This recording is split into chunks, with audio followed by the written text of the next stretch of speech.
Oh, that's nice. Hello, friend. Right, Chicanery, Beginner Edition by Buflen.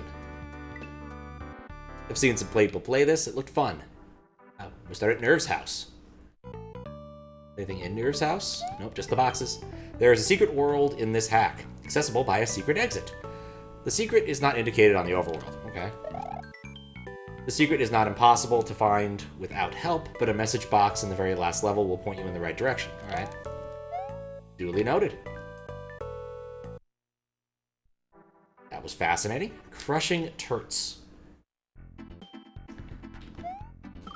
Wow, that's a good start. I'm noticing a pattern here so far. I'm never sad to hear, what is it, Door into Summer. Almost enough to make one want to play. Oh, Knuckles Chaotix. But the honest truth is the music is probably the best part of Knuckles Chaotix. Which is a bit sad, really. They tried. It just wasn't a good concept. If you ever played Sonic Crackers, you'd know why. So I'm kind of curious if that was something people added after the fact, the Sonic Crackers logo. Or if it was something that was actually on there as a thing. Because it was always, like, stated it was Sonic Stadium or something. This is actually fairly easy, huh?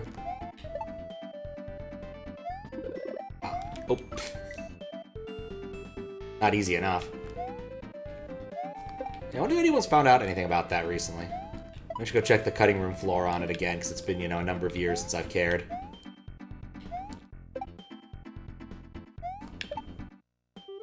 This is pleasant. Okay. Oh, I was really close. 20. Might not be that long of a hack, and that would be just fine. Hey, look, exactly 300, too. It's kind of nice.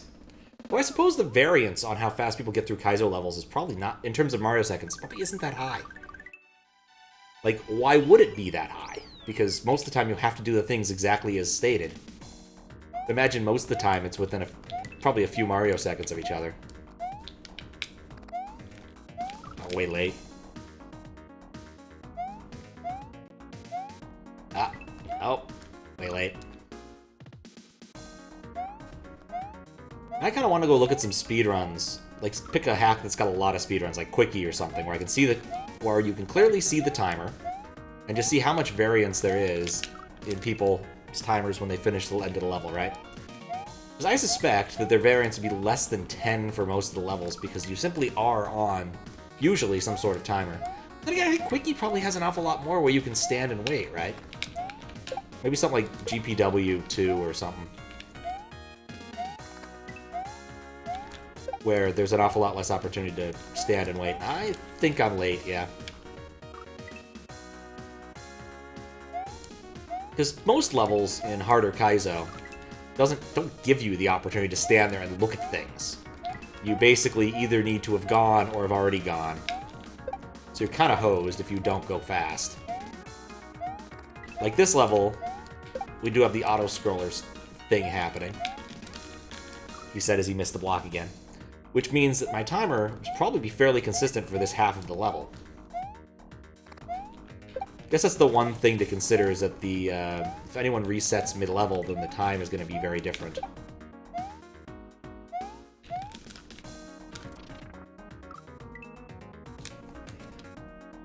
Not that hard. Oop. Yeah, I wasn't quite sure what I wanted to do this evening, so we settled on this. Because I'm just looking at, like, Kaizo-y, but not insanely difficult. Oh, hello. Oh, whoops. No spin jump. I guess there is an opportunity you can use to kind of skip an obstacle there, right? Because you're supposed to do the 2-hop, and... You know, I actually really like this. This is a cool section. Here we gotta be... Ah, nuts. I was a little bit too late. Again, auto-scroller. By any other mean. Or any other name. Would it be as sweet?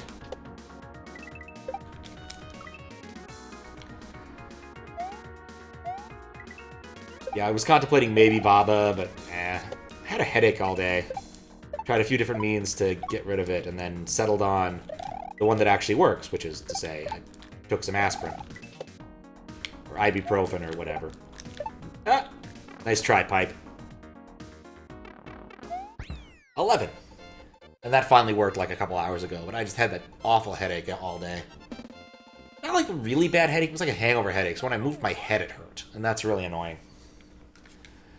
But I didn't have any other sort of hangover things. I didn't drink that much yesterday on the plane. So, might have just been some mild dehydration. Let him jump first. Oh, we got some dub going on. I'm digging.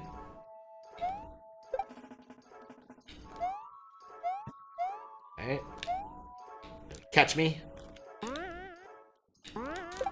Oh. I probably don't need to hit that with the brick. What's up, Blueberry Bunny? How you doing? I am happily back in Seattle. It took a while, but we're finally back. It's nice to be home where it's a lot easier to set up stream than it is on the East Coast. I don't have to deal with work laptop issues. I assume I can just... whoops. No. Well, to see this hack, you put the original. You've seen this hack a lot on TikTok? Really? Before, I thought it got unbanned. It's been hard to keep track of how these things are going. Doing well? Excellent. Yeah, I'm not terribly surprised. There's some hacks that, like, people like. Especially in the beginner set, where you're like, oh yeah, it's a cool hack. It's got some nifty stuff in it. And it's not, you know, I don't need a PhD in Kaizoology to beat it. There we go. Hey, look, a slope muncher. Hey, Midway. It's not on the App Store anymore? Oh, okay. Yeah, I don't know how that works, but honestly, I pretty much just try to avoid installing apps, period.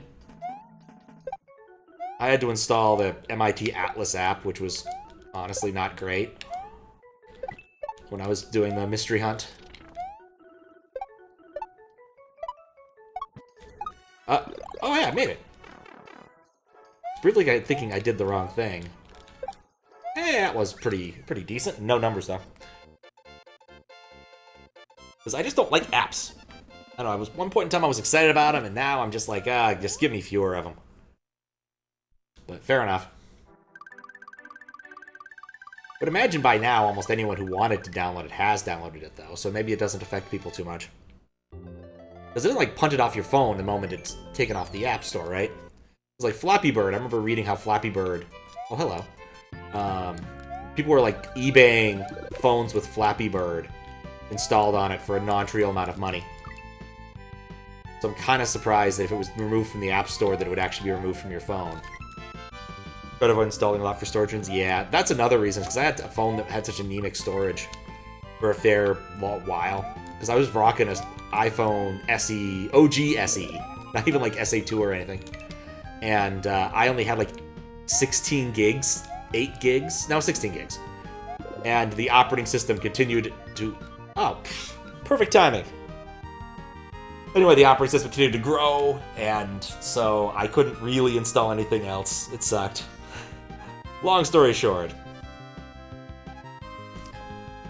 Sup, Matt? How you doing? Monkey Punch. Sup, Risto? Thank you for the raid. You're very excited about punching monkeys. Were you playing, like, the old advertisement where you had to punch the monkey to go to the money tree, or...? I assume you were playing something else. Hopefully something fun. GG. I haven't beaten anything yet. Anyway, thanks for the raid. I'm gonna kill the screen now. Raid message. Oh, hey, you're one of those. Oh no, oh no. Oh, I'm late. But yeah, I just decided I was in a Kaizo mood, so today we're playing a little bit of Kaizo. Just the kind of thing I was in the mood for, because I just got back from the East Coast. Okay. And, like, last night, like, very late last night. I'm pretty happy to be back. I'm also really happy about my choice of airport. Initially, I was unhappy to be flying out of Dulles, but I'm really happy I wasn't flying out of Reagan yesterday, as it turned out. So, in case anyone hasn't heard of that already. There was a bit of a collision between a plane at Reagan and a helicopter. The details of which, oh, those are death blocks, are still kind of sketchy. So, but either way, if I had a flight that was about an hour or two later at Reagan, I would have been going back to visit my mom again. So I'm pretty sure my flight would have been delayed severely due to that. But wouldn't have been the end of the world. But still glad it didn't happen that way. I know I've got a little bit late on chat, but this is a really fancy level, actually. See, this is how you get the novice who doesn't know what he's doing. Oh, crap. Well, just playing art. Art? Interesting. Just like Restore Raid. It's a gag to check my stream a few minutes ago anyway. I literally started like 15 minutes ago now. Art? Is art a Kaizo hack, or were you like making art? Or like, here's a picture of the Mona Lisa. Take a moment and appreciate it. Or the flowers of Robert Mapplethorpe. Like, that's an art stream you can do. I mean, I did that once. He really loved flowers, that Robert Mapplethorpe. What? Oh, I jumped. But yeah, if I want to do some Kaizoing or stuff, I probably should get that out of my system before QLDC finishes up. Because those are going to come fast and furious at the end of the week. And I'd like to actually be ahead when judging, as opposed to every other time I'm the last person to turn in my sheet. Like, seriously, I don't think I've ever been the first person to turn in. I don't want to be the first person this time. Probably Author Blues. He's hella organized. But I'm not going to be the last one this time. Probably. What's up, Groovy Gadget? How you doing? Oh, I guess we're just going to do that. I hope it saves. Let's see, does this hack save? I guess it does. Ah, well timed. I guess we get to do it again. Oh. Game Boy Color game called Monkey Punch. It's art for sure. Oh yeah, I've never heard of this. Is that a, like, homebrew or a weird pirate card? Was that Mag... I fell through that. Was at MagFest this weekend. Last weekend? Last weekend. And played a surprising number of interesting retro homebrew things in the retro homebrew section. And the indie game section. And to be frank, I spent a lot of time playing pinball. But there were a lot of cool things. Oop. The beautiful thing about Kaizo is due to Kaizo traps and the like. Once you learn to do something once, it's usually not that bad to do again.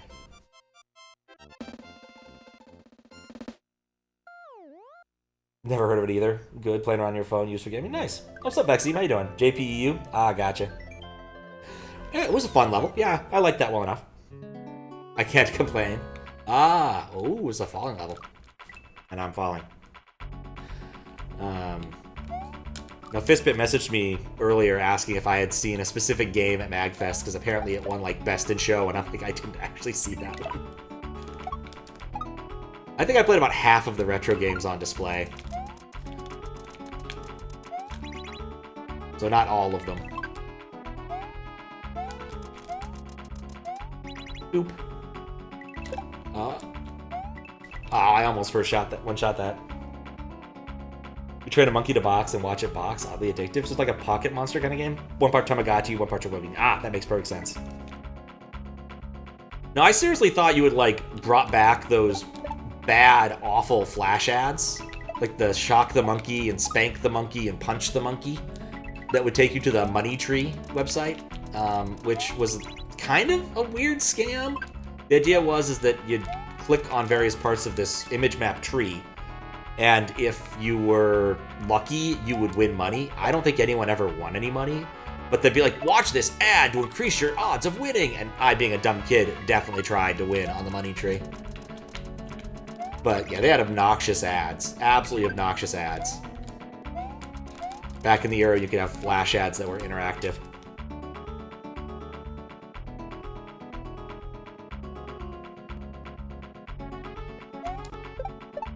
It was a different time. It was a very different time. I also recently learned that the Neopets version of this doesn't actually have any interesting logic beyond click roughly in the center. Because they had an implementation because it was an easy thing to do and people, seemed to like it back in the day. It was silly, too. I mentioned how much I like it when hacks save mid-level. I got that jump just barely.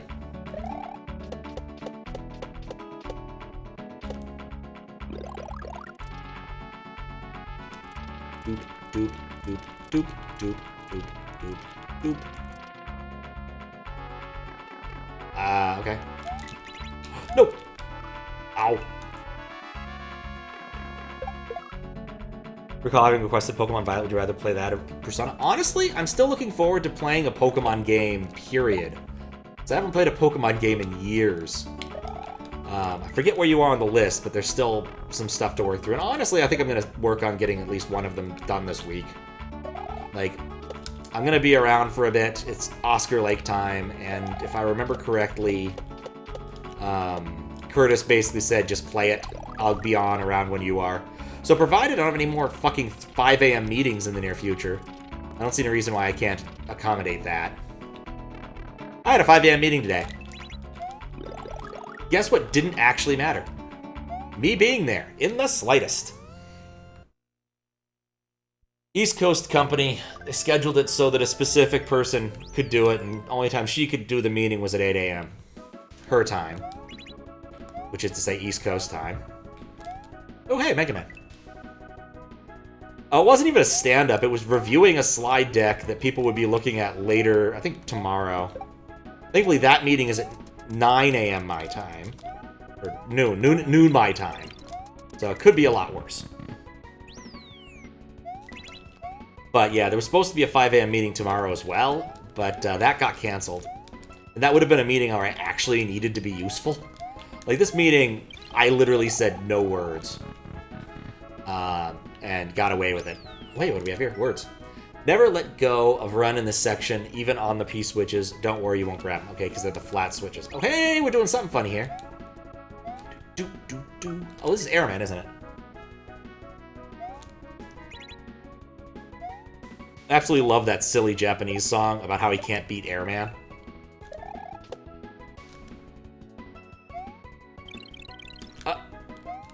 Oh, no, I really need to maintain B-speed there. But yeah, the last week, or this entire week, I've had insane numbers of meetings.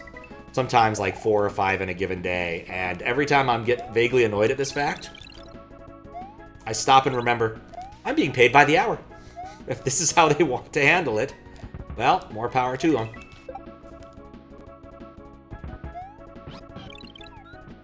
And in.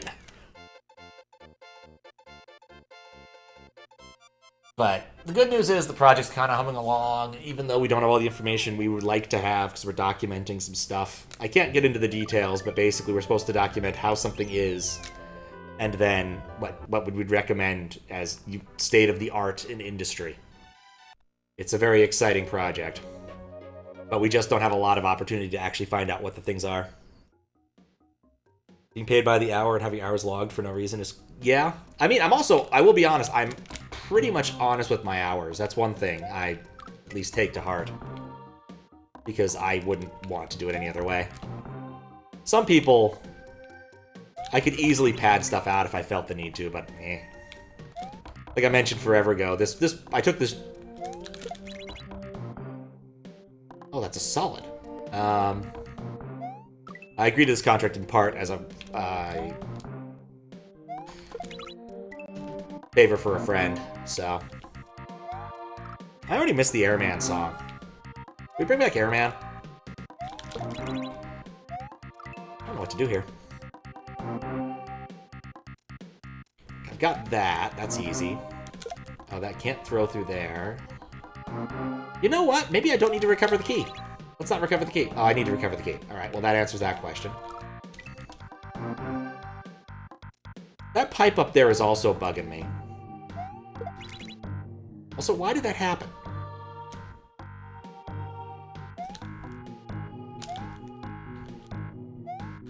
Okay, no, that didn't work. But yeah, hoping to get some things done on that list. I'm still thinking about how to handle the ending of Baldur's Gate 2. Okay, cool. I can stand. Can stand on that. And then okay, that's a spread-only block. Okay, there was no way I was going to guess that. Well, I guess okay, let me phrase that. It looked weird because there was a leaf in the way.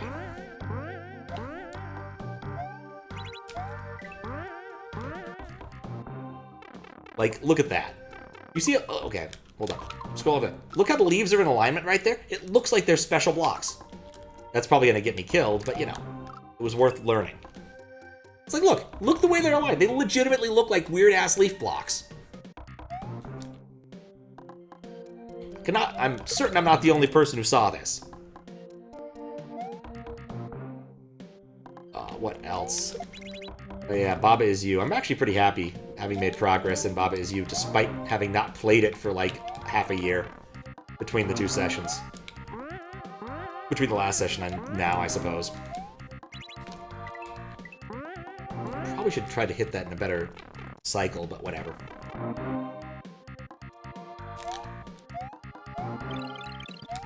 Hopefully I don't need more than that.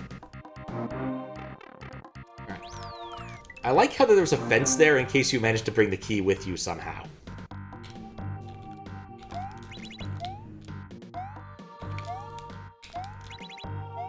Or maybe that was a leftover from an earlier, more dangerous revision. My least favorite class of level. You know what occurs to me? I don't actually know what the more difficult version of this looks like.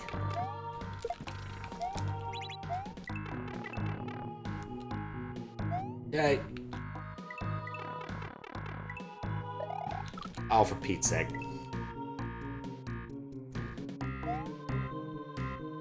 Always an inch away from the ending. Guess another little fun bit. Went to MagFest, like I said. I'd initially gotten 2 badges, one for me, one for my sister. But my sister got sick the weekend before, like the week of, so she couldn't go. I was hoping she could be better by Saturday, because that seems like usually the most fun day to go to cons. But no dice. Did get to hang out with her on Monday, like a couple days ago, which was good. But anyway, because she couldn't go, I had this extra ticket. And I was going to look into what you do with extra MagFest tickets, because you can resell them, but there's not really like a scalper's market like there is with, say, PAX. And you're not supposed to resell them forever. So looking into that, and then Saturday morning, my mom's like, "I hear you have an extra ticket." And I'm like, "Yeah, I guess. Do you want to go?" So I took my mom to MagFest. Not for very long. About a decent chunk of Saturday afternoon. We played some pinball, we checked out some indie games, had a general good time, got lunch. Far enough away from MagFest so that it wasn't ridiculous. Because the things right next to MagFest get kind of slammed, because the area it's held in is kind of weird. So it's at the National Gaylord Hotel, or Gaylord, I'm not exactly sure. But it's a hotel that's... Oh, there we go. In this weird landfill area. And there are some actual normal businesses around there. Yeah, Gaylord. So it's either Gaylord or Gaylord. I'm not exactly sure. Because I know if it's British, it should be Gaylord. But if it's English, or not like normal American English, I'm not sure. Not Michigan, in Maryland. Or it's in Maryland. Stone's throw away from a number of other places. Get the feeling... Oh, whoops. Lord of the Gay.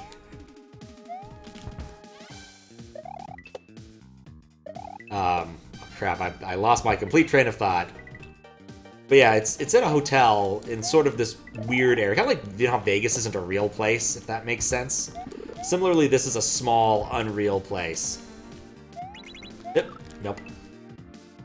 And so there's a few, like, kind of cheesy places around it to eat food. And you could theoretically eat at the hotel, but heaven help you, unless it's Thursday. Because every single place that served alcohol was slammed on every day that wasn't Thursday. That's another thing. Unlike an awful lot of other conventions I've been to, MagFest don't stop. Like, typically PAX, there's some stuff available to do up until, like, maybe 10 or 11. But they assume you're going to go home or go do other stuff. MagFest, they just run all night. Like, I was 2 a.m., I was still on the game floor playing pinball and whatnot. At least a couple of the days. And then Saturday, I was like, that's fine, I'm tired. It's 2 a.m., I've got stuff I need to do. And wasn't going to come back the next day. Because while it does run all night, it stops at 2 on Sunday, which is very different from how PAX and other things handle it, which usually stops around like 6 on Sunday or something. So you can still go the last day, and there's still stuff to see, and people aren't completely up or draggled. More like Funball? Oh, it absolutely is. I always wanted to be in Maryland to do some research about the state. It's an interesting state.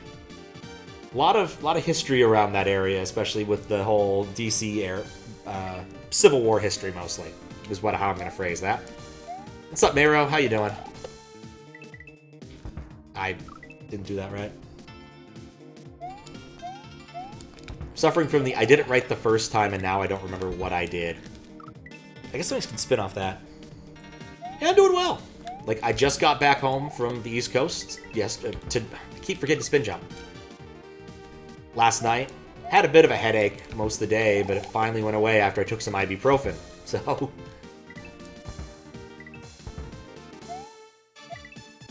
was I doing? Careful jump, careful jump.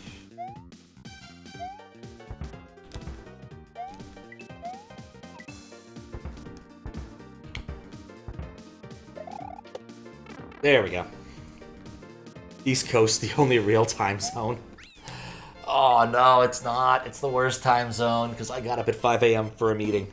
I mean, really 4:45, because I needed to at least be awake enough in case someone asked me a question. Thankfully, no one did. Especially given that at least 2 of the slides contain an awful lot of stuff that I wrote.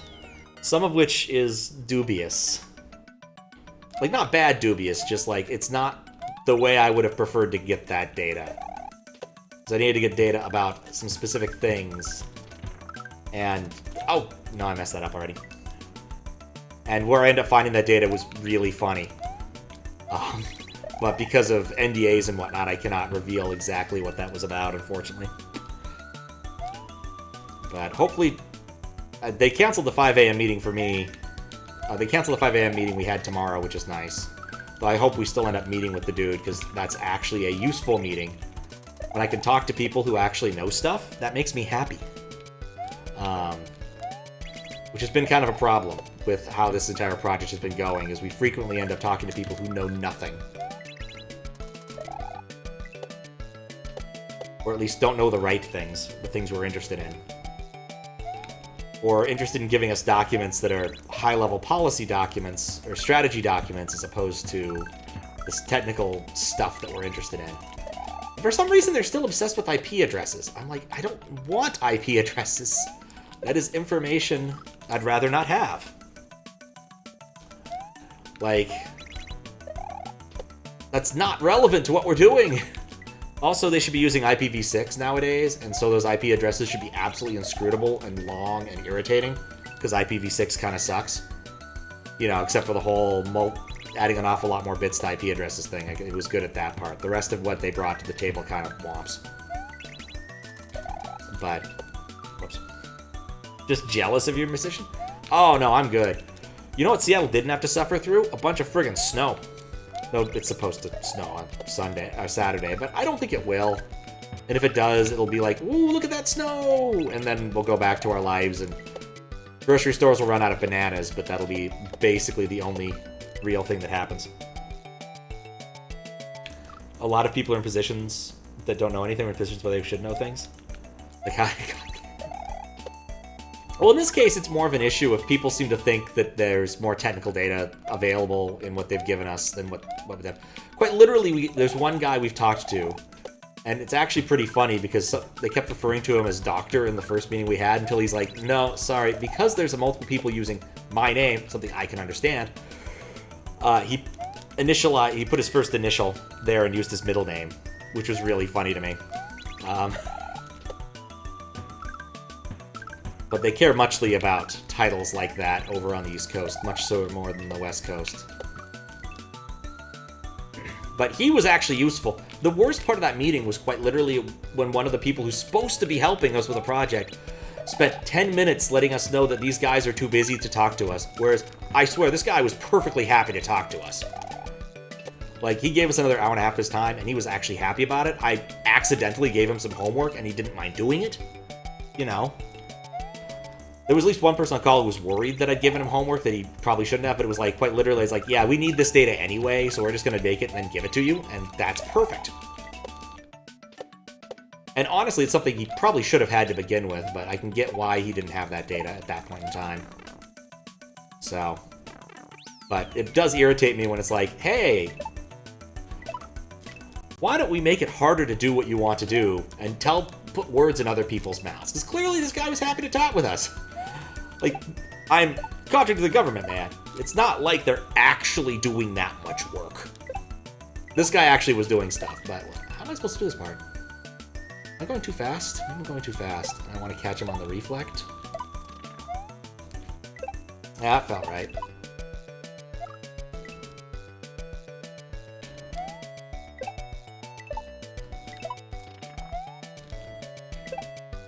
Oop, oop.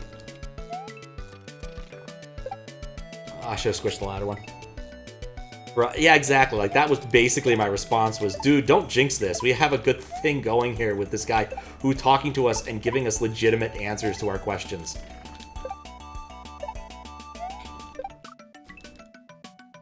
Like, absolutely infuriating.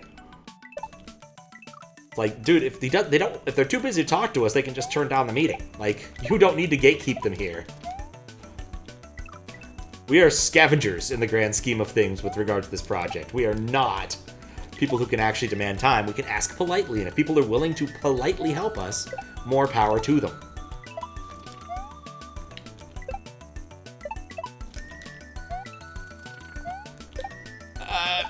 Okay, I didn't think I'd make that. Huh. There we go. But yeah, dude loves his problems, doesn't like actually solving them.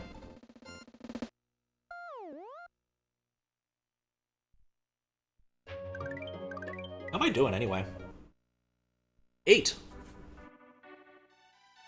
That's not bad. Thalasso. I should know what that means. Has to do with fish. Right. Press B to swim. Press up while swimming to ascend faster. Press down and forward while swimming to go straight. I mean, this is instructions for how to swim. Okay. Got it. Yeah, that's what the name of the level was, I think. I could exit to make sure, but that's what it looked like to me. I think it has something to do with water or fish. I'm not sure.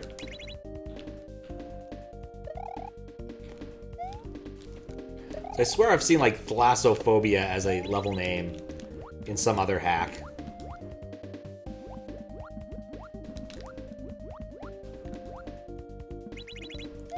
I keep double hitting, and it keeps barely working, and I am not complaining.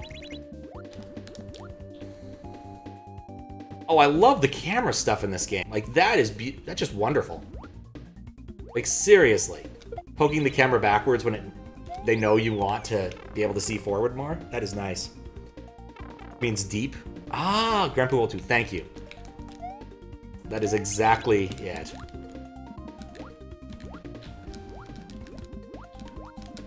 Nope. The phobia part is one I know. It's a bit like slip-a-wolf-ophobia, the fear of being chased by a wolf around a table on a waxed floor while wearing socks. A few of these I know off the top of my head, at least the important ones.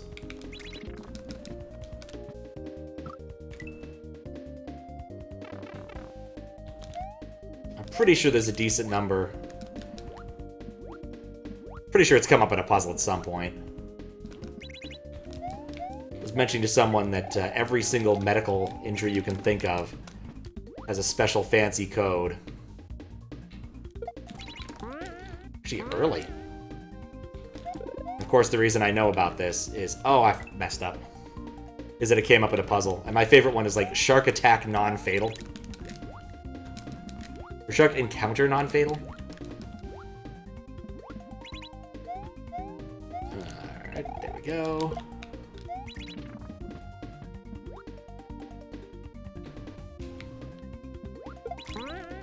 Boing. There we go. That's a quick old orb.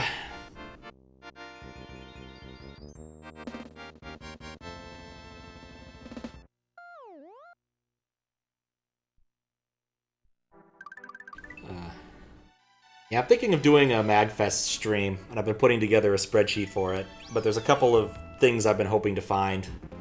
This bit asked me if I played a specific thing. Oh, what's going on here? Do not let anything touch these off switches, including Mario.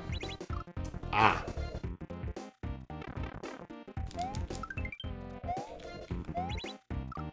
How? What?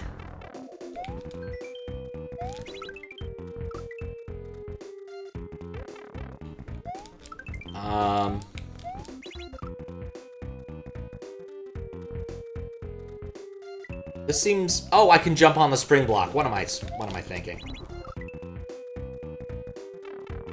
But yeah, I need to see if maybe Fiskbit has access to a few of the demos that I didn't play. Or I did. Gotta kill that one too, okay. It's hard to know how much the sprite is going to interact when it's off screen.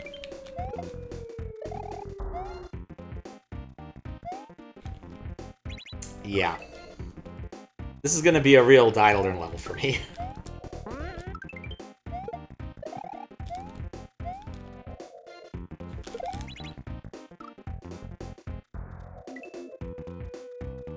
Anyway. But yeah, considering doing that, just need to collect some more data for that too. Spreadsheet's mostly done. Hope I don't need to reuse that.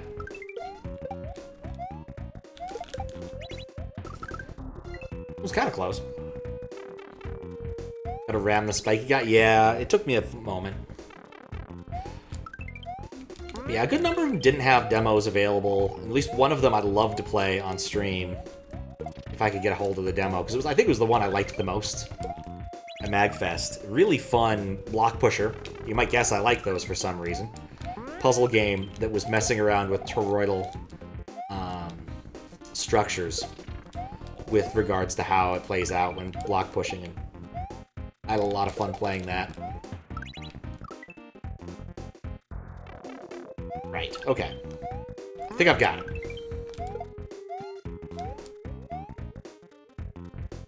Spiky. That. There were a few, like, retro things where there were demos, but aren't anymore, and I'm curious if Fiskbit or someone else on the NestDev server happens to have kept one, because I'd like to play the demo. Especially, like, usually, if I'm playing the demo for a game on stream, it means I actually kind of liked the game. So... Spin jumping. Spin jumping might be helpful here. Ah. I need to be faster.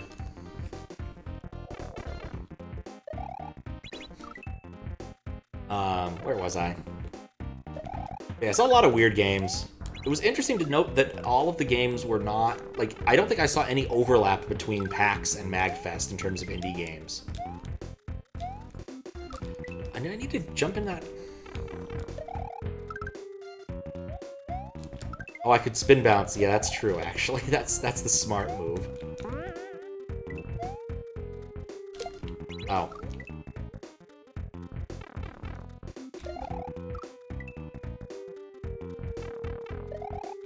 But yeah, no overlap. There was also a stamp relay, which was interesting. Like, one of the indies, I think actually it was the toroidal block pusher one.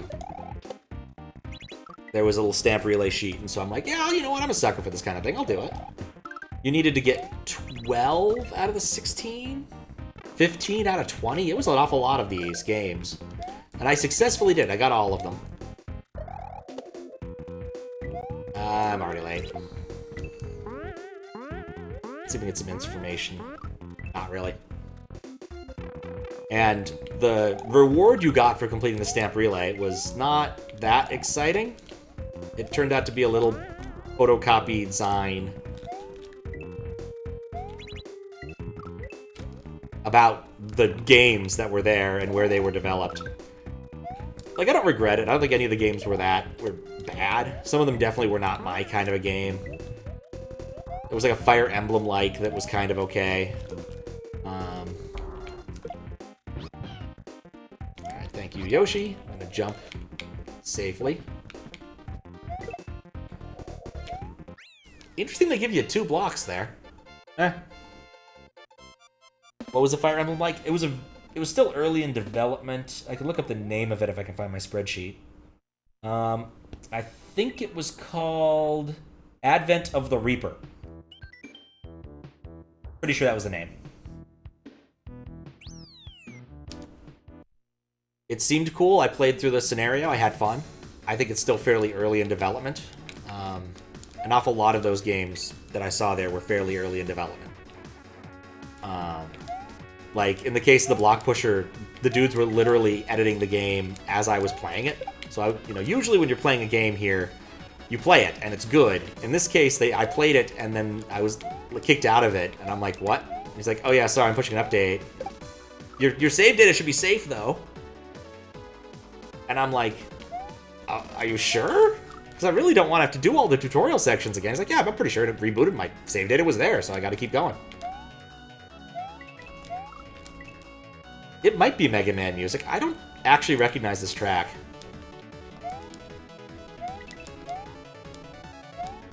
Does sound Mega Man-y, but a large number of things sound Mega Man-y.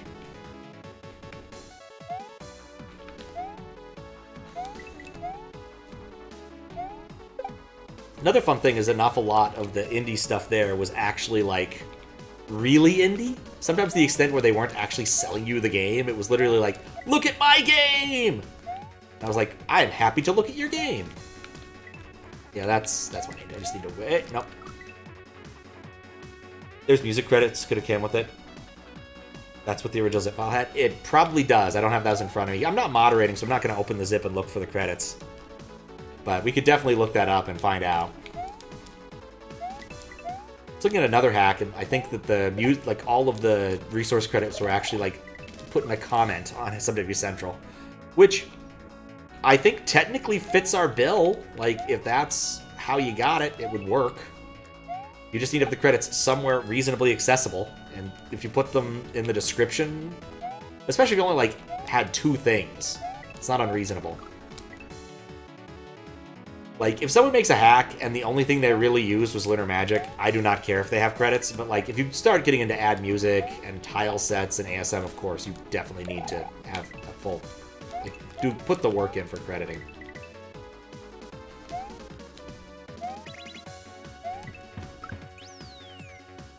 You know, I was about to say dick, but then I missed my timing on it.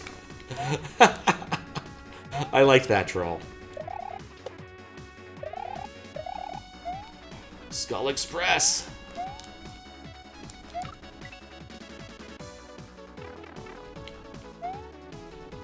I still need to finish up typing up the German thing.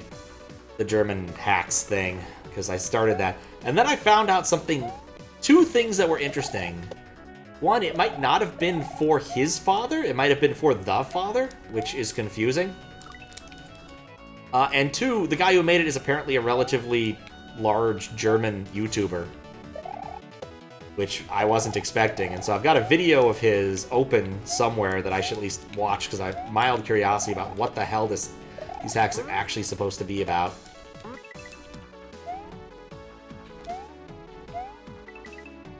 A little bit of context can't hurt. Good luck jamming and hopping. Thanks, Curtis. How you doing?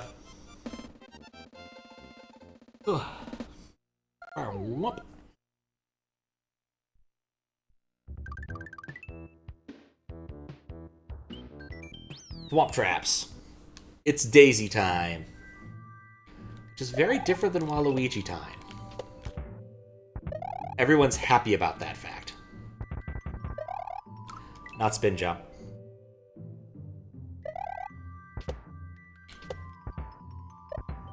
Oop.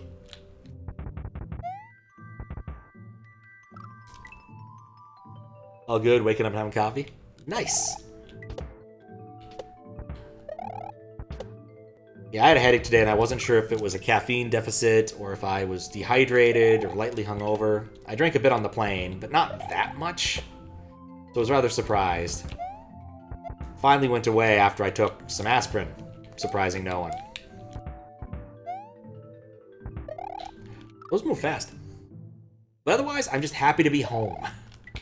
I've done a lot of traveling the last few months, and I'm just glad to be home and not have any plans to go anywhere for just a little bit. Like, I'm not traveling, don't think until April unless there's, like, a really good reason to.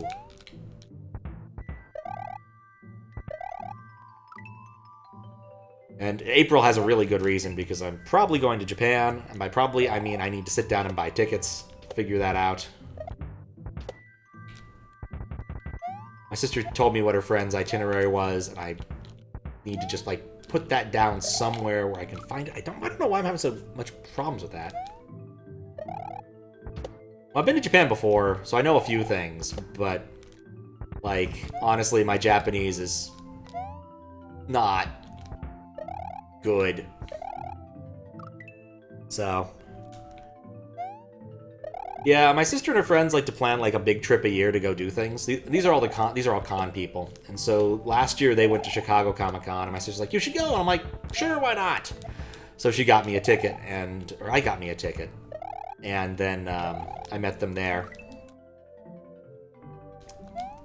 And this year they've decided that, or last year they decided they want to go to this year's Star Wars Fan Fest, which is happening in Tokyo.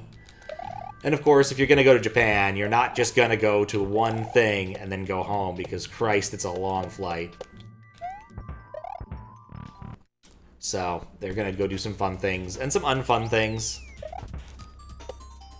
My sister's of the opinion you do have to visit Hiroshima. I'm of the opinion that no, you do not. But I've also been there and done that, so...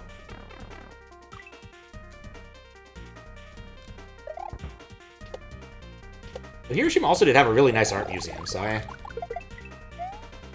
unrelated to anything nuclear, I want to stress that point, it's just a regular old art museum. I do love this Port of Siren. I love any Port of Siren. Such a good track. It's almost like an intermediate. Maybe this is the one that grew on me. I even like the old one. But this is just a good track. Different emphases. I'm late. Like, the old one focused much more on, like, the synth voice here than this one does.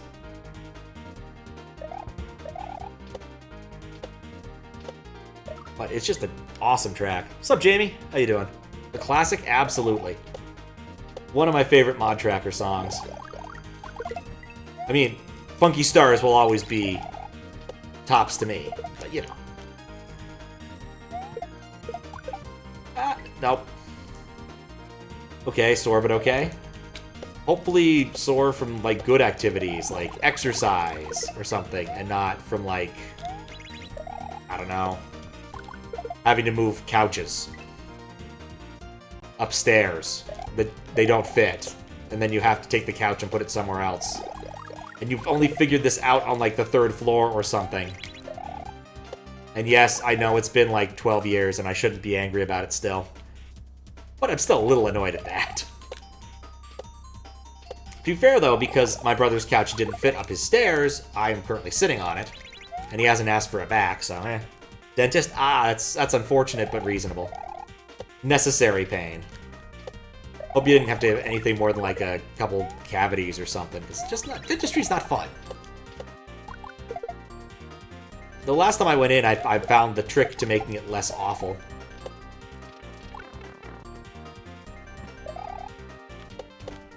There we go. Which is asking if you can listen to an audiobook or something. I ended up listening to Farmer in the Sky, Heinlein, because I'd already listened to it, and I'm like, I'm not going to be able to pay full attention. But during the parts where I didn't have to pay attention to the dentist and they're just working in my mouth, it was much better. Listen to two docs talk. I get bored, and sometimes they don't want to talk. Sometimes they're just quiet. As a general rule, the last thing I want to do while dentistries happen is try to avoid... I just want to avoid talking. That wasn't how you use that. Whoops.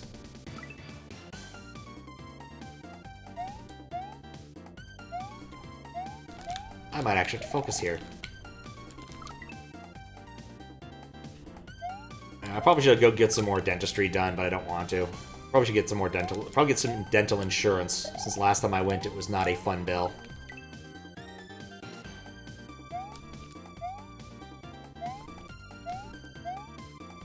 There we go. Ah, so close. Stage give you some struggle. I imagine that I can already see like one venue where I'd make a guess where a nerf happened. Adding a little bit of line guide right at the beginning probably helped, because you're probably doing originally doing a straight jump off of it.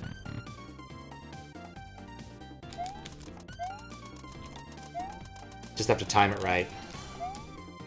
Way too slow.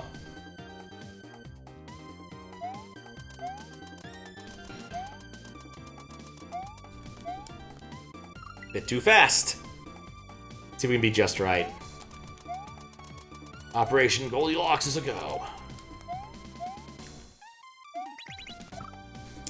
Right, I forgot what that was going to do. I thought it was going to fall down immediately, so I started running. Hard to tell sometimes with those platforms.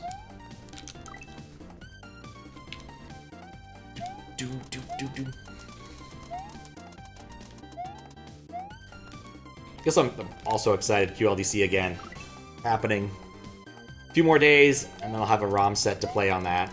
And I really, in the intermeeting time, what I probably should have done instead of playing this is probably played Hawaluta's lengthy QLDC submission. But I didn't. I still want to finish up that playlist at some point, and that's like the one thing missing. I even went back and redid an awful lot of those to make them better, because some of them were not very good. Like, I just didn't explore the level well enough. Like, I don't get this, I'm just gonna stop now. For some reason, the two green Coopers that are vertical before the goal, the one changed direction for some reason, thought it was RNG related, so I had to keep re-recording the last part of the level. Did get around it, but the amount of time it took was ridiculous. Interesting. I wonder if it was... I mean, you're tasking it, I presume, when you said recording. So I wonder if you just did something interesting early in the level that broke the expected spawn pattern.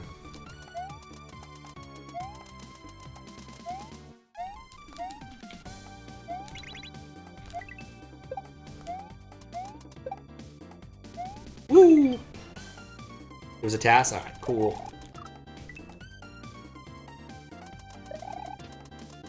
Since you do tasks, do you ever, like, task pit stuff? Because that's, like, designed explicitly for taskers to show off their understanding of, like, weird Mario stuff. I find them interesting, but I don't think I ever want to touch them. Which I think how an awful lot of the other mods feel. Which is kind of why the pit stuff and other tool-assisted categories sits around for a while in the moderation queue. Oh. Yeah, there's a lot more Koopas there. Done one pit hack, but it was an unused level. Interesting.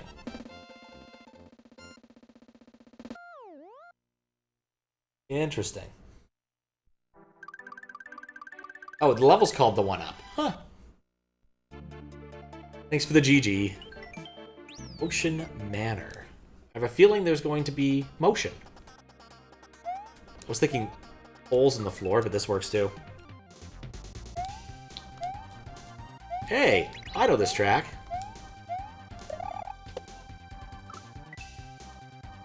Almost like it's a Castlevania track or something.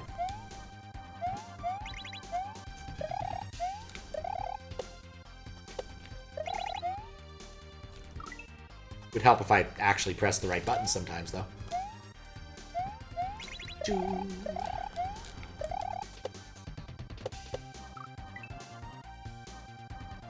Imagine Castlevania music. Oh, I definitely imagine Castlevania music.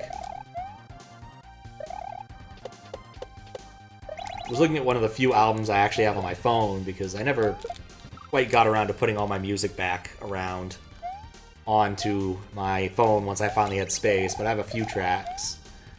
And one of the albums has a actual track called Teary Blood, and that amuses me every time. Because it ain't Bloody Tears, and it's not even Castlevania music. It's a Toho album.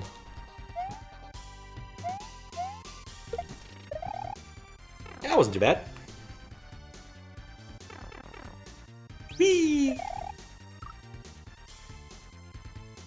Tool-assisted puzzles also feels like a real deep dive into Mario World never tried. Yeah. Every tool-assisted hack is a puzzle. How you doing, Max? Get through this, time to spare you to try something Kaizo. Hopefully beatable. That would be nice, yeah, sure. I mean, this is many levels, so we'll see how it goes. But I'm like halfway through the hack at this point, I think.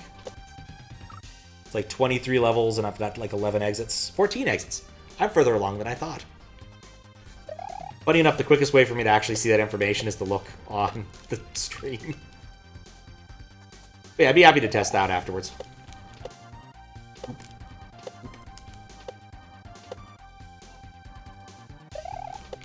You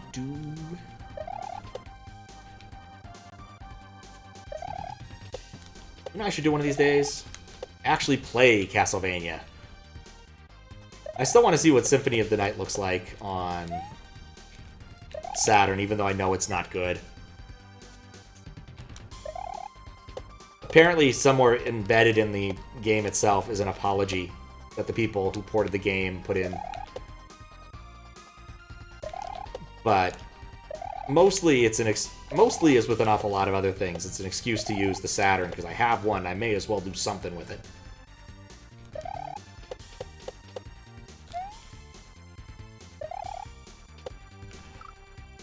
Oh, I need to ride back and forth.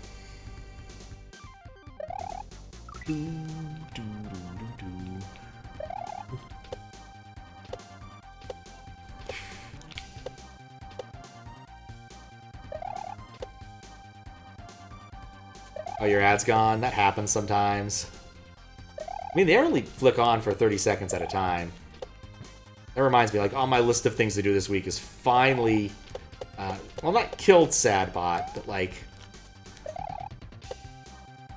remove Sadbot's reliance... oh, man!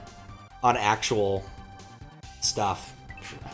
On actual IRC stuff, and remove it all over to being a web hook-based system.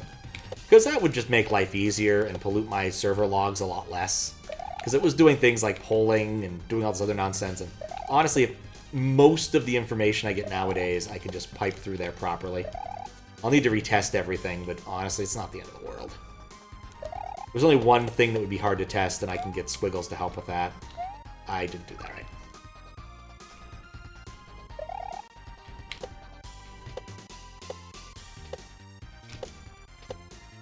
Everything else is pretty easy.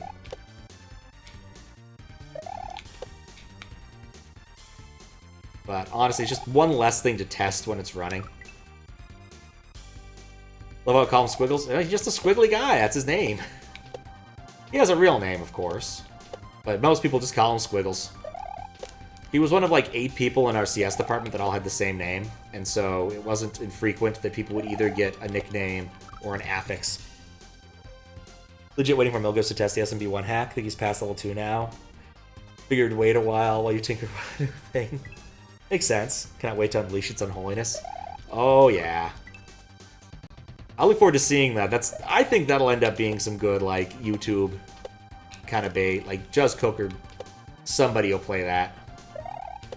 It's kind of like the prototype for I Want to Be the Guy stuff that, who made that? Stevie made. It was clearly something that people would immediately pick up and say, yes, I want to play this.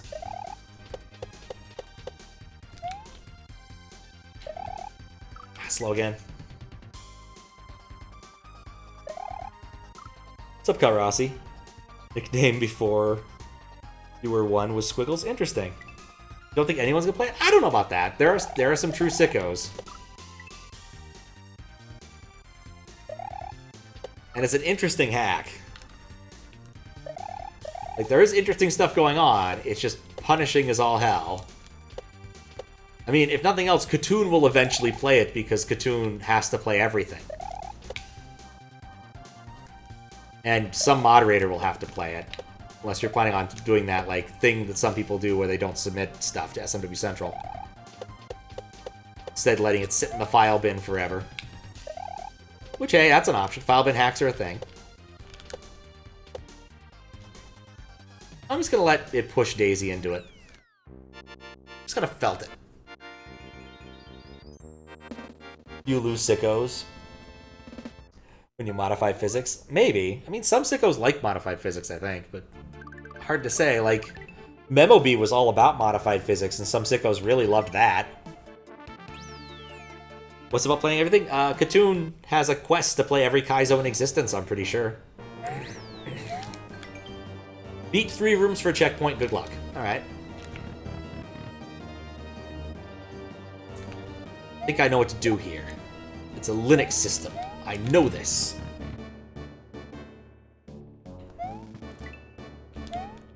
He did player hack PTSD. Well, there you go. See, like, he even was doing stuff that was sitting in, like, the rejected queue, or rejected bin. So, I think at some point he ran out of submitted stuff to play.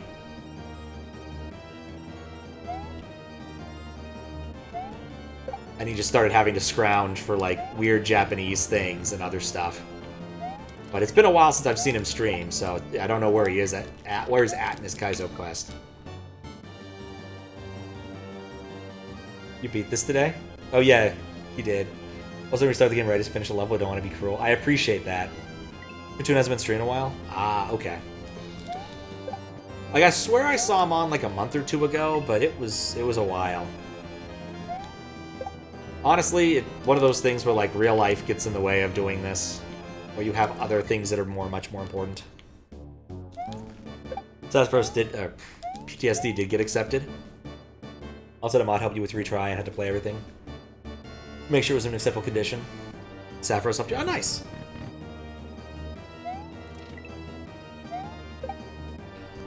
What's funny about this song is every time I run into it, I think it's a GoldenEye song, and then I remember it's a Zelda song. Because I think it's in Smash Brothers. I mean, it happens. It happens to the best of us. Extra responsibilities with a job, or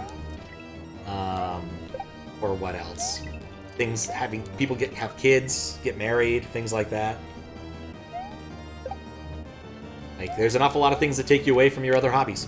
It just happens. Or just, you're tired of it. Like, he did beat pretty much every Kaizo in existence. Maybe he decided to take up bowling. You never know. Actually, it'd be pretty funny if that's what it was, if he took up bowling. Like competitive bowling.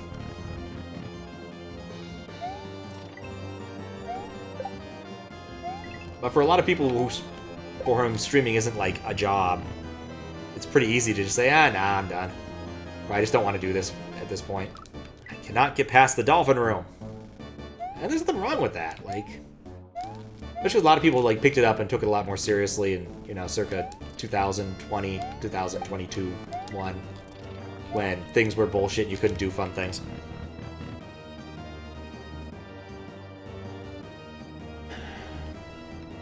Go. Damn it! Well, this is only a 3-room castle instead of a 5-room castle.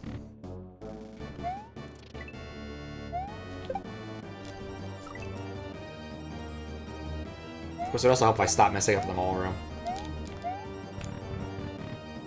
What's my favorite fruit? Oh, that's a good question. I mean, I enjoy, if we're talking just like pick up and eat fruit, probably apples. Just because they're easy. And honestly, I don't like a lot of apples. Like, give me a good Granny Smith, something tart. Wild blackberries, high up there. Farmed blackberries are just kind of lame. Makes me sad.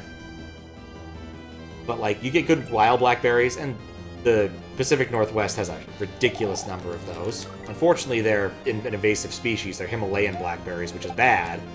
But they grow on roadsides everywhere. Yeah, Granny Smith, tart, crisp, delicious. Red delicious? None of those things are true. Good luck, Fun Hack. What's up, Pawaluta?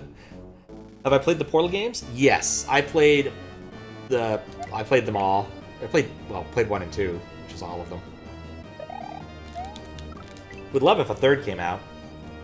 I played the first one on the orange box one summer, and then Portal 2 I played shortly after it came out. It turns out that Portal 2, if I recall correctly, came out like literally the weekend of the Mystery Hunt. And so it was one of those like, I want to play this, but I'm not going to. And then I finally, once I got home, I played through Portal 2 and I had an absolute blast. It's one of those games that's been long enough, I probably would still enjoy doing another run through. Dag, nabbit! But I don't know, it's been a bit. I also had fun with playing the various, like, workshop chambers. Like, people made a lot of bonus test chambers to play on Steam, and they're actually pretty fun. The speedrun ones especially, I thought I had that one.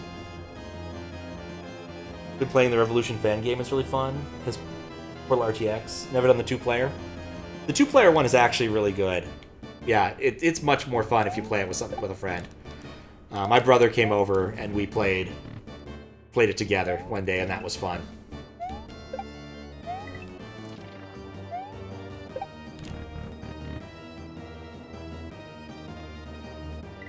Okay. Friggin' dolphin! Got you! Oh, wait. Oh, wait. Mandarins, oranges, watermelons, and apples. I am ruined on mandarins, alright? So, here's the thing. When I go to the store and I see the little delicious oranges and they call them mandarins, or satsumas, I know they're bullshitting. They're terrible. The problem is that my grandparents, back in the day, used to send us a box of oranges from this specific grower just a bit outside of Sacramento. And they are the most sweet, juicy, delicious, tart oranges you've ever had. They're so good. And they're only really available for a couple weeks in winter. And you literally have to go to the farm to get them. Like, that's the only way to do this. The orchard, I suppose, but you know what I mean. Alright, well, I failed that option. We'll do it the hard way. But yeah, my brother got a bunch, like 15 pounds, and brought them to the Christmas thing. I took some home. I just put them in my suitcase and took them home.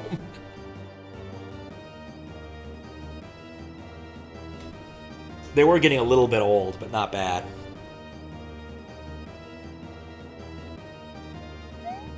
Ah. One hit, 3x. Okay.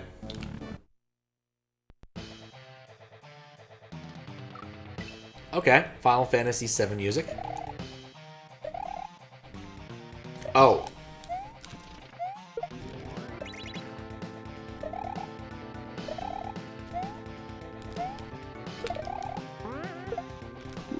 Oh. What? Oh, 3x. Oops.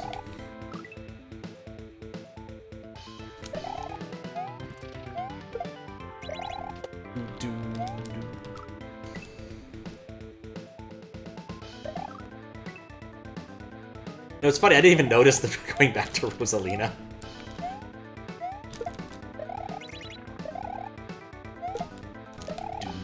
I'm just jamming out here.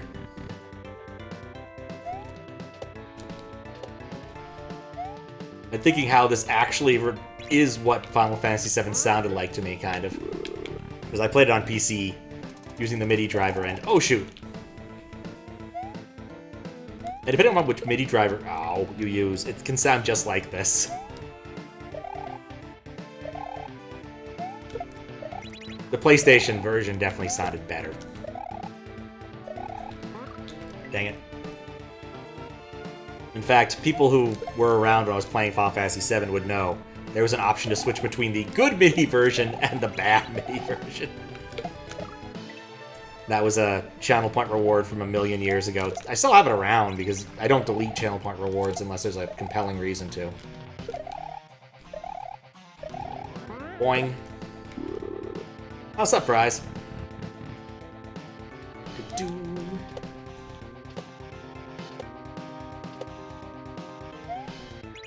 I don't need more base when I'm in trouble. Alright. Focus here. Don't do the dumb.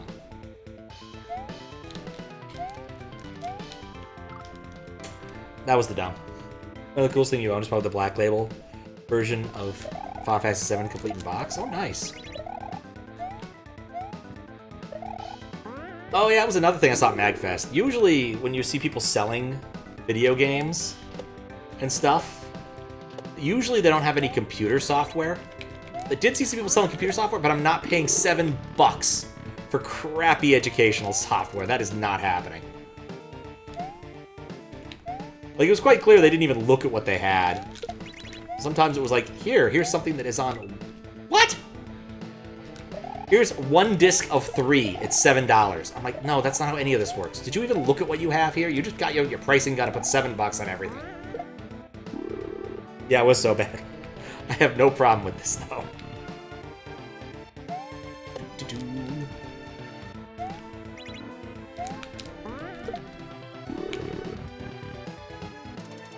I mean, I'm trying to think if I ever had any midis that were kind of base heavy. I don't think MIDI really communicated base well in that era. There we go. I know it can. It's MIDI. It can communicate anything. Yeah, but it's $7 for a random CD that I could find on archive.org. Like, I just can't into that. Got for $10 thrift store? Nice. Oh, that Lepidosauria. That's a word. Go left for secret exit location. Away we drift, section 1. Alright. Wait. Guess let's go see Away we drift, section 1? What level was that? What's the name of the specific game? I don't remember. Way we drift. Wait, read the message above that one? I don't remember where Way We Drift was. Oh, there it is. That was like the 3rd level. Maybe not the 3rd level, but... Oh, there it is right there. Section 1. Okay. It's this. Okay. In section 1, there was a spot where I could do something interesting.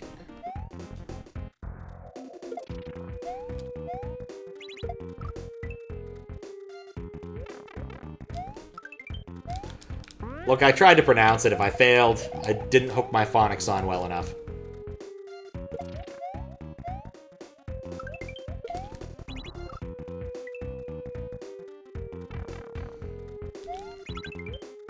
I'm not doing very well.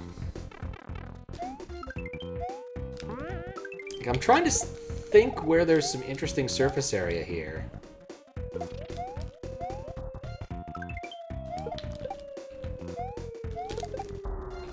Wait.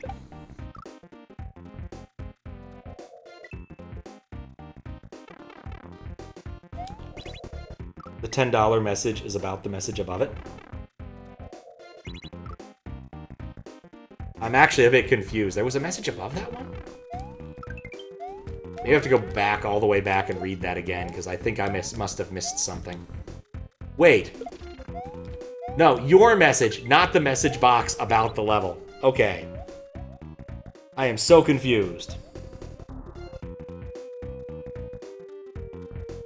Oh, one of the other things you own, you found only recently super expensive Chrono Trigger on DS, like $70 loose? Seriously? $70 loose? Huh. I could go trade in my copy if I wanted. Ironically, I bought that. I forgot about that. That was one of the things I did on the plane going to Japan, was I played Chrono Trigger. I'm looking at this, and I think the answer is I need to shell jump. Blew your mind? What is this? Oh, of course it is. Alright, I think I see what the trick is. It also occurs to me I haven't been asked to do a shell jump in this hack yet, which I think is what I have to do.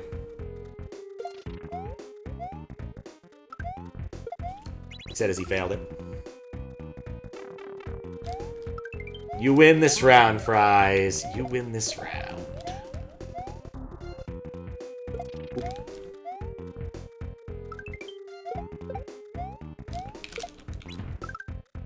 That was the wrong wall. Yeah, that's clearly it. Copy a Mega Man that sits. 55 is not bad. I'd say probably the most valuable, like, gaming stuff I own, you know, minus, like, the modded consoles, would probably be some of the SNES games. Like, I have Final Fantasy VI, or, well, Final Fantasy III, Chrono Trigger, probably, though, a Mario RPG, and a few others in legit card form.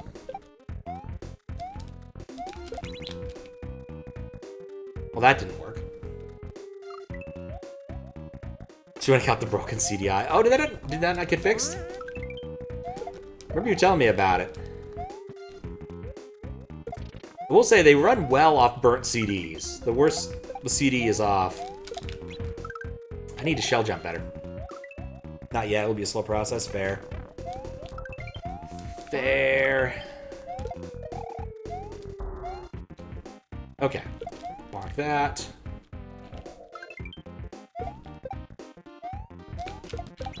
There we go. It's almost like I know how to Kaizo, for great good.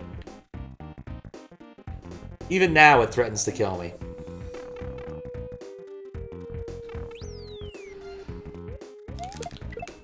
Oh my. Well, that didn't help. Neither of you had the money it requires right now. Especially because you're trying to save to buy a new PC. There.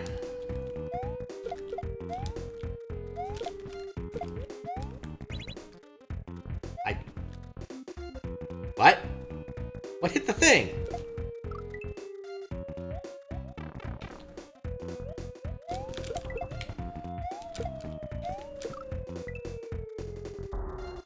I forgot what I was doing for a moment.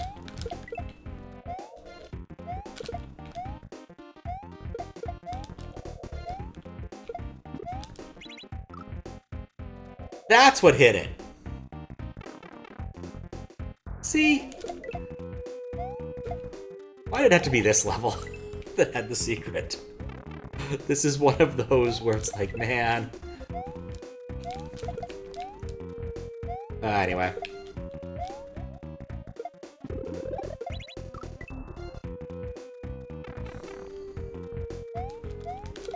Boop.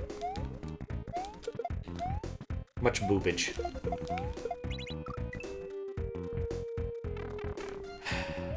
I will get this one day. Would have been so sad if that duped the block. Well, so entertained. Right.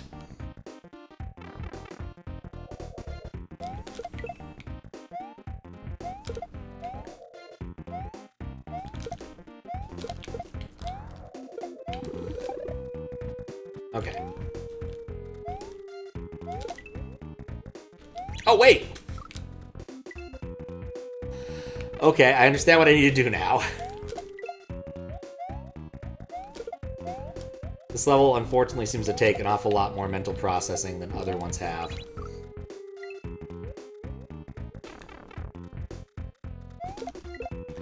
Boop to the wrong place, indeed.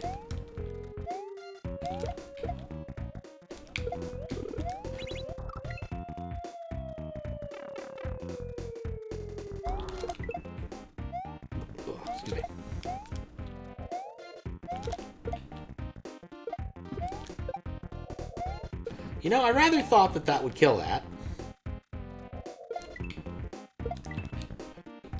Oh, I'm good. As long as I can actually get in the keyhole. All it takes to make repairs is Hope Gumption replacement part. Sometimes. To the secret world. Thank you for the G. Ooh, Mount NewPoint. Welcome to the secret world. These levels are optional and are meant to be more difficult. Shocked I am not. I Alright, the question is, what kind of on-off block are these?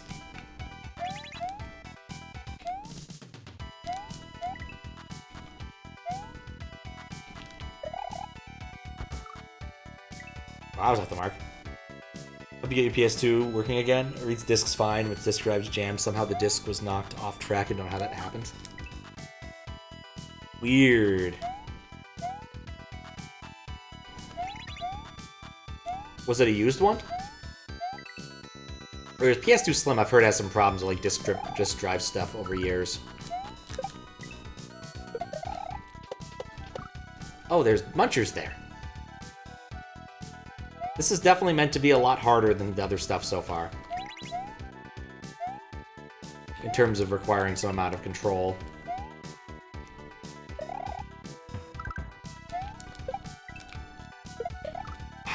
Jammed right into it. I know like repair videos are like a big genre on YouTube, but I never really get into them unless it's Techmoan. Because Techmoan just isn't actually that good at it. Like, he knows what he can do. And he'll try his best. Which I appreciate. But at the same time, by no means is he an expert.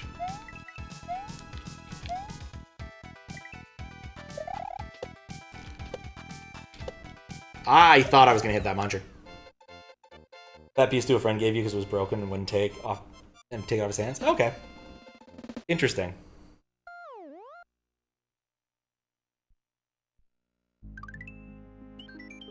Beetlejuice. Not gonna keep saying it, though. Thanks for the GGs. That's not how you play that level. Okay. That's not how you play that level either.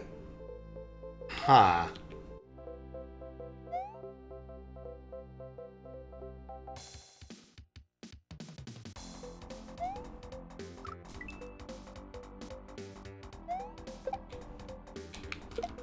That's not it. Used to enjoy restoration videos, like a rusty sword or whatever, things covered in rust and polished by its old state. Yeah, I can see it. We got it by his uncle, so he took it away. Took it, and your friend here, and you fixed it up nice, but seemed on track. Okay.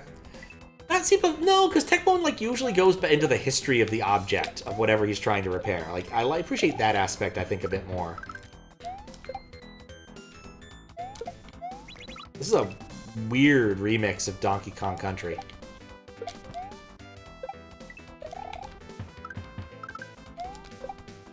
But to be fair, Techmoan's recent attempt to fix something did in fact fail, so...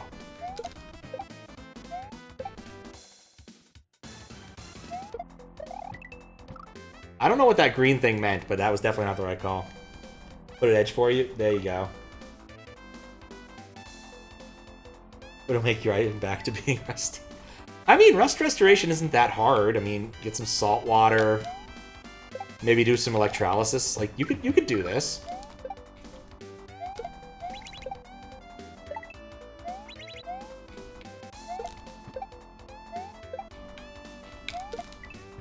Whoops. I'm just waiting for the part where it goes to be a Toho song. Because that's the real thing I expect in a Hooded Edge port. Of course, I have to actually recognize said Toho song, and, you know, there's so many Tohos these days.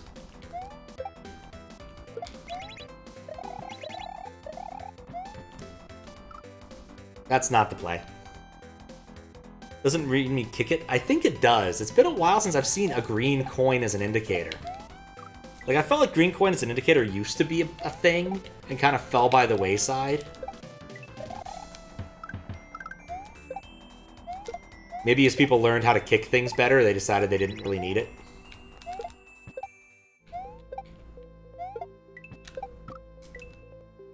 They'll use green coins? Fair. I want to say I encountered this in like a really early ROM Hack Races level, and I was like, what the hell does this mean? Because I feel like, as far as Kaizo indicators go, it has gone by the wayside. But again, I don't play or watch near as much Kaizo as most people probably do. This most recent Kaizo thing I played was probably like a month ago, thinking about it now. And pretty much the only Kaizo I watch on, like, YouTube is Juz. And even then I do fast-forward occasionally, so it's not a fair comparison. If I hadn't picked this one, I might have picked the one that he put out today. Like indicators, never indicate anything unless you have to. I mean, I think in an ideal world, you'd be able to figure out what is going on. And there is such a thing as, like, over-indication, where people get so inundated by trying to read what the level's trying to tell them, they stop reading the level. Well, that was terrible. Should go make a patch. Yeah, I suppose that's true. Who knows, though? I mean, this might take me another hour or so. Because I like the hooded edge port. Because I like the hooded edge ports so much.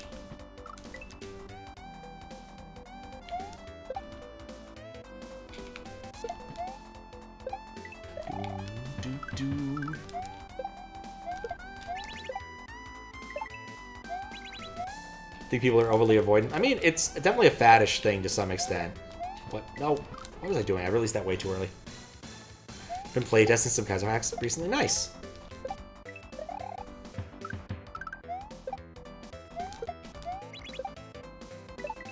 Like, I think people definitely go in stages here. Like, I think indicators and I think massive amounts of indicators were much more in vogue a while ago.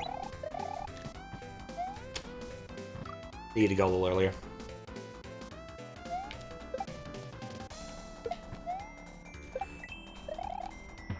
Because I know, like, the KLDC judges, generally speaking, prefer things with fewer indicators. I want to say ROM Hack Races... I'm willing to bet that ROM Hack Races testers have also kind of gone in a similar direction. Since there is certainly some overlap there. At least there has been in the past. Still too late. It's so clear! I can see clear. It's like self-documenting code, you know? You don't need to write comments if the code makes perfect sense. Said every programmer ever. Use indicators as long as it's not written. Like A and B, but that's where the coin indicators come in with the colors. Yeah, I think the color codes are fine. Like, indications where to jump. Can frequently make, like, what the hell do I do here into, oh, here's the set of movement that's expected of me. And I do think there's, like, a side of Kaizo where it's, like, figuring out what the hell to do is part of the... No, wow, that was faster than expected.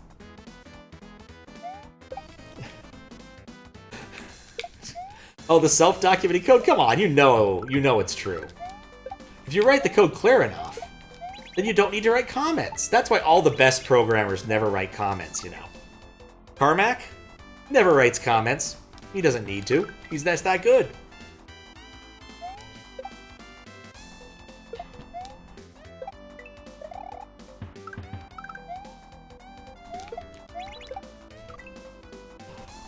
Sup, Weregoose? That's your favorite line in Add Music K? Semicolon. Colon. I'm certain that means something very important. And see, it would be self-documenting, because you know exactly what it means.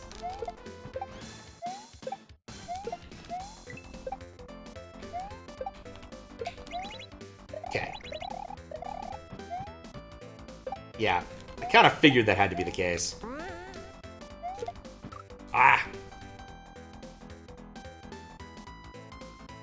Think of it a BPS for when the timer's right. Alright, nice. Let me check. Do I have it?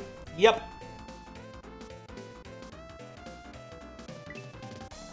Just read the MSN documentation.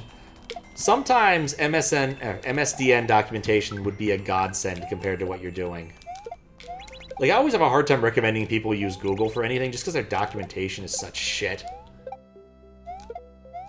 Like, MSDN isn't the world's best documentation, but it is so much better than so many of the alternatives. It is kind of ridiculous.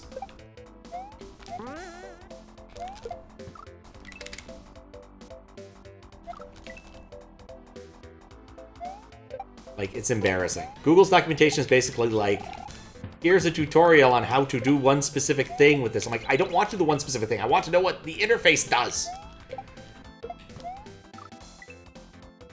If all I needed was one specific thing, I'd just steal your code and be done with it. But no, I need to know exactly how to do this one silly thing.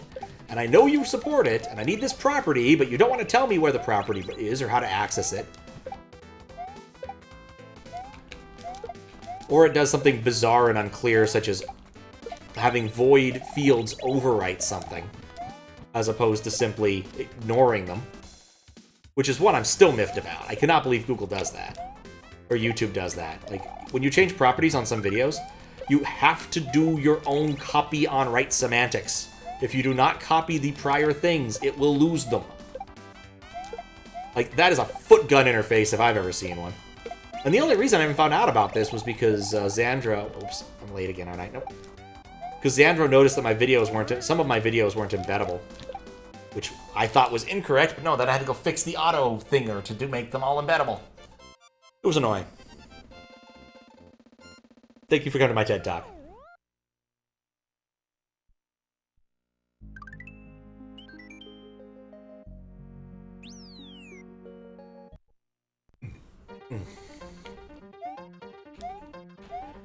Oh, Toby Fox music.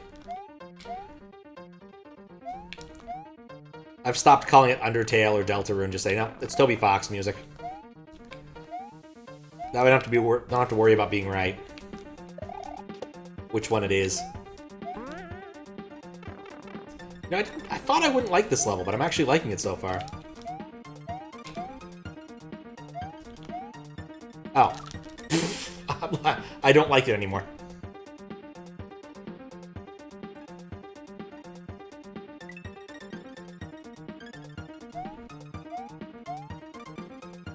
It's one of those where they're glommed together in my head.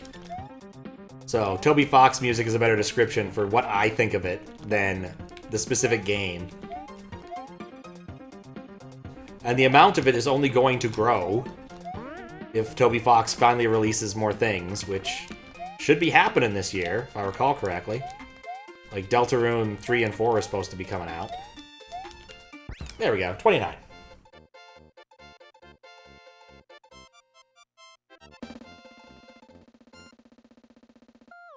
Was it hard to avoid that because it all sounded complicated? I forgot what I was talking about. Didn't Deltarune have like 2 or 3 composers? Probably. What's up, Kappa? How you doing? Toby Fox is doing the music for the off-port to Switch and Steam because they couldn't get rights to OG music. What? How odd. I did hear about the Pokemon and Brawl stuff. He composed some stuff, like Nintendo tapped him for that. Which is still kind of bizarre to me. But probably a bit of a small dream come true for him. Oops. They are indeed coming soon. I keep my eye on those newsletters. I'm interested. Oh, we're not doing that again. Yes, it's Game Freak. Nintendo owns a non-trivial interest in Game Freak and yada yada yada.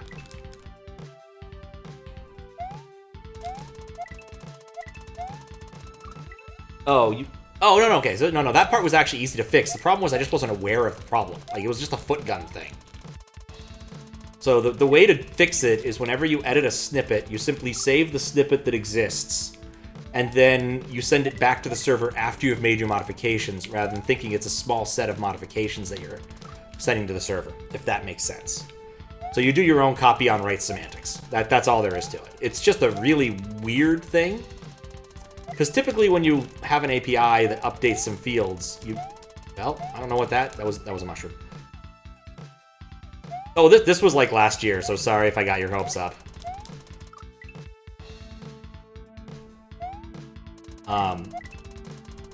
Basically, when it comes to having stuff like that, it's pretty convenient because I have, like, well-composed playlists. That's a shell. I thought it was going to be a mushroom. Should go poke him about that. Every once in a while, he gets the collect-a-thon feel again. But again, it was either last year or the year before. It has been a bit.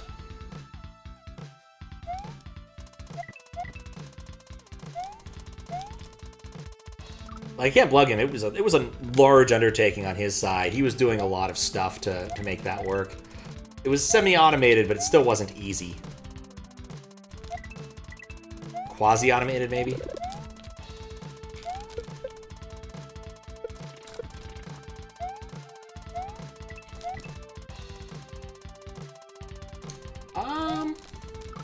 I didn't do it right.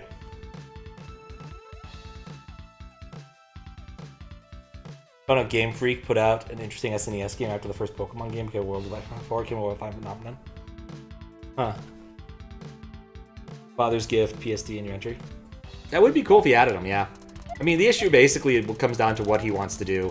And I think staying on the treadmill of updating for every new hack became kind of a problem. Last time he talked to me, it was specifically about contest levels.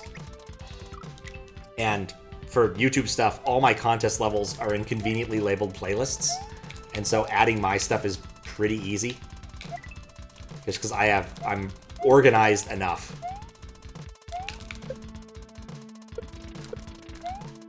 Dang it. But yeah, it's frequently very handy when I can actually just go to his site and grab information. I kind of miss that about moderating sometimes. Now I have to open Lunar Magic to find things that are irritating sometimes.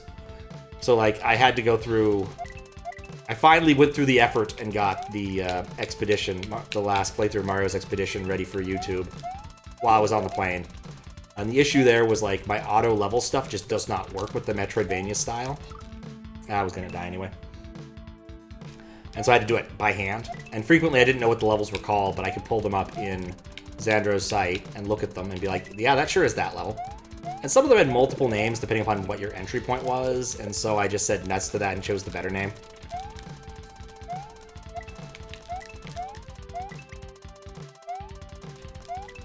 Too late. He did add a hack in the Kaizo category of the work in progress was released on December 29th, 2024. Interesting, yeah. Was not aware of that. Yeah, I haven't talked to him in a bit. I think last time I saw him on stream, or in chat here, was when I was playing Dark Forces. I want to say like 2 years ago. Turns out that Xandro actually really likes Dark Forces too.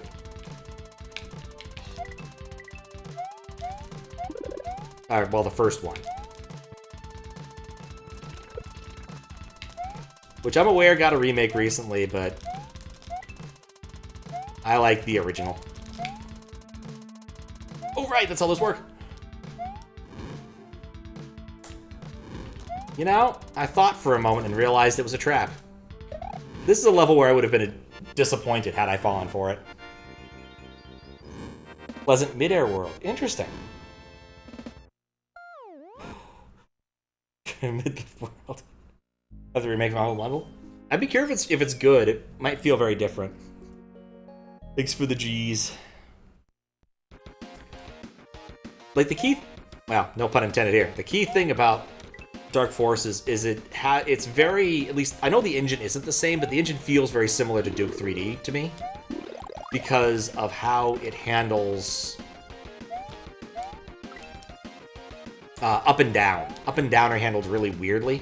Like, one of the reasons there's no uplook in Doom was because it would look silly and it doesn't make sense. Duke 3D allows for uplook, because you have to look up for some things. But it also looks silly and wrong. No. But it distorts the field of view and stuff. I can't explain exactly, but basically when you add that axis into it, it distorts everything and it looks funny. Everything is not a sprite. Sprites look fine because they're sprites. And therefore not subject to any sort of transformation. They just sort of face the camera. They're all billboarded. It's the easy way to go. There's nothing wrong with billboarded sprites. But if nothing else, I'd hope they let you actually do friggin' mouse look, because having to do page up, page down was not my favorite thing in Dark Forces.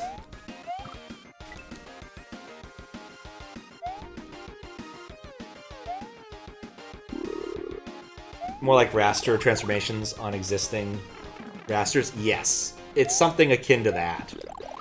It doesn't do true... It's not really true 3D, etc., etc. Actually, by that point, it might have been closer to truth. I need to go faster. Anyway, 90s 3D stuff was weird before 3D accelerators, is really the long story short. Trespasser didn't actually suffer from this problem, because Trespasser, I think, existed after people had figured out how to do really reasonable 3D even in software. But it was still in that awkward transitional period.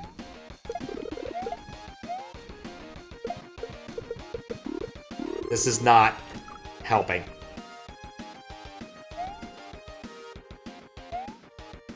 One of the things that I was considering playing instead was Chex Quest. Like, I definitely knew I wanted to stream today, because I don't think I'll be able to stream tomorrow. I've got some stuff that has to happen. No. I think good odds for a Saturday stream. Especially if it's gonna do something annoying weather-wise.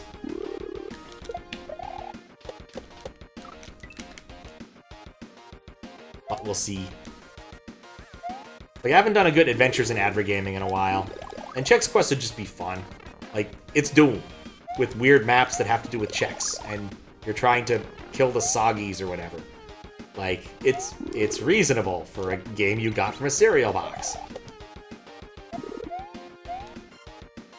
Wait.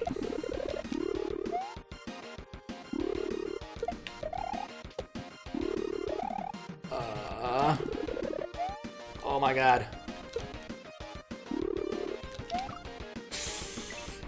I was close. Phlegmoids. It's too good for what it is, exactly. Like, an awful lot of Advergames are incredibly not great and eminently forgettable. Like, Yonoid. Yonoid is eminently forgettable. It's not fantastic. It doesn't do anything particularly well. It's okay. It's a platformer. Of course, it was based upon a different competent platformer, so it kind of take advantage of the roots of itself. But it's not like... It's like a really good Advergame.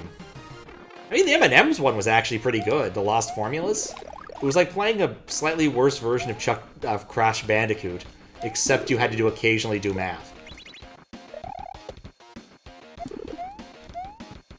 Oh, whoops.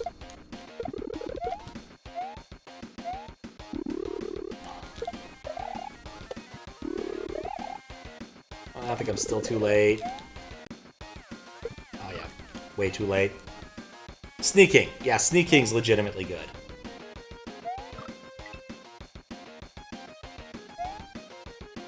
Don't know what that one is, but I'd be interested to look that one up. I guess Pepsi Invaders is probably okay, because it's just Space Invaders. Like, but that's not really interesting at that point, is it? I did watch a really cool video on the plane, one of my trips, about the making of those Burger King Advergames. Because I did a double grab there on accident. Because I had it downloaded. It turns out that it was basically the same team that made Fusion Frenzy, of all things. For at least for a couple of the games. And they were going to make a Fusion Frenzy 2 for Microsoft, but they decided not to. Or Microsoft went with a different studio, I guess. But instead, Microsoft was like, but we're interested in doing this thing with Burger King. And so they did, and they're apparently mildly interesting in the sense that they're the only games that dual boot on both Xbox 360 and the original Xbox. Because they didn't want people to see Xbox and not have it boot, basically. Ah, no, too late. The task strat. Yeah, I didn't even mean to. It just worked out that way. Like, the faster I do any one of these sections, the better off I am at the bottom. Like, this is global optimization at its peak.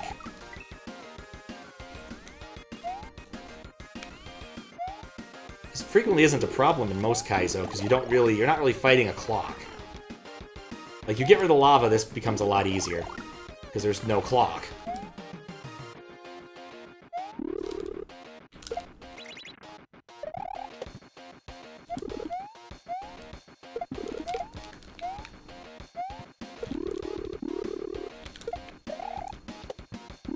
I'm feeling good about this one.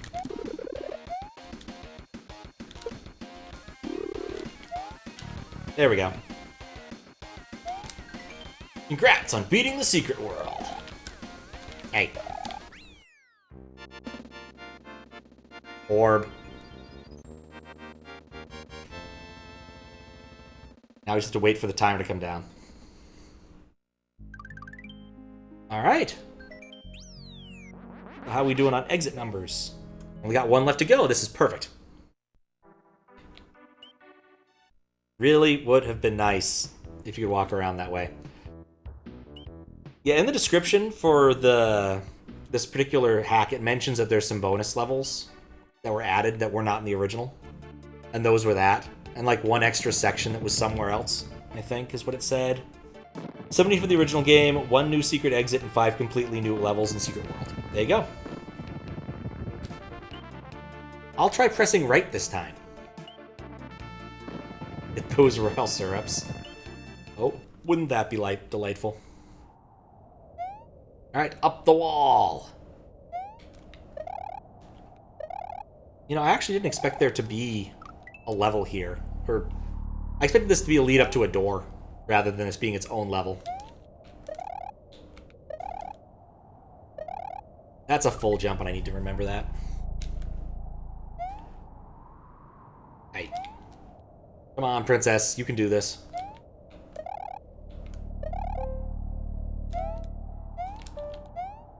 Oh look, Triclide. Though that moves right.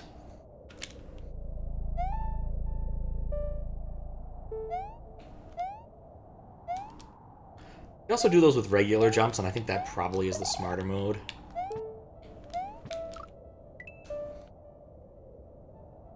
She's got a... Look, she has a crown on. She could be a princess or a queen or whatever she wants to be, but she's got a crown, therefore she's royalty.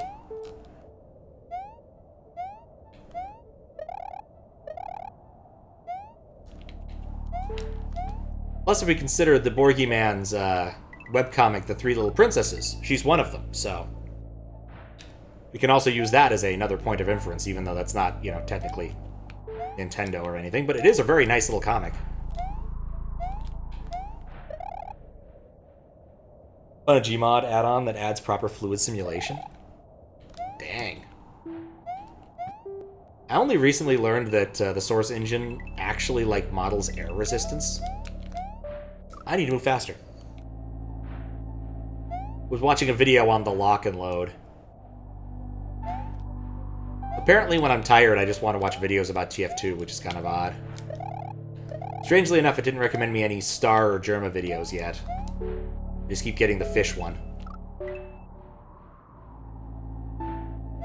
But I do find them interesting. I guess also, that's what I did on the train, actually, was I listened to those videos while playing the Minesweeper game. Dragon Sweeper. Which is an actually really fun Minesweeper game. Why is what odd? The TF2 or the modeling wind resistance? Because I'd say modeling wind resistance just seems expensive for little benefit for most things in video games. Especially from that era.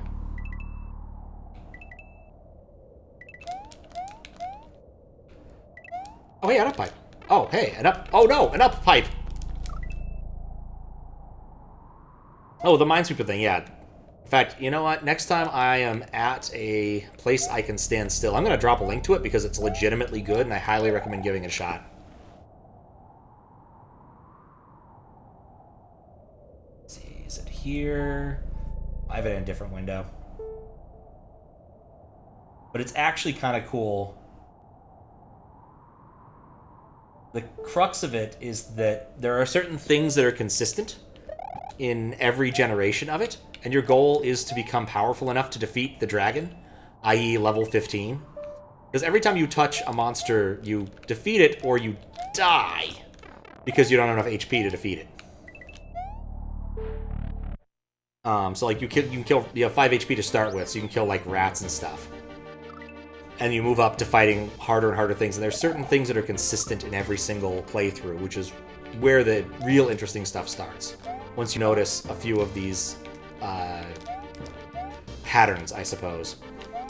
And the game even tells you that this is what it's about, so that it's not really a spoiler. But I would highly recommend giving it a shot if you like Minesweeper-type logic games, because it's just kind of fun. Once I beat it once, my goal was to clear the board and score the maximum, like 303 points. And now that I've done that, I occasionally just bust it out as a time waster in the meetings I have to attend sometimes.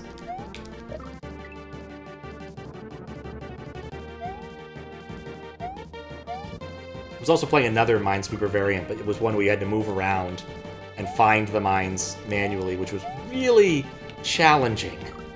I'm not sure you can logic your way out of the situations it gave you frequently, within the number of hits you had.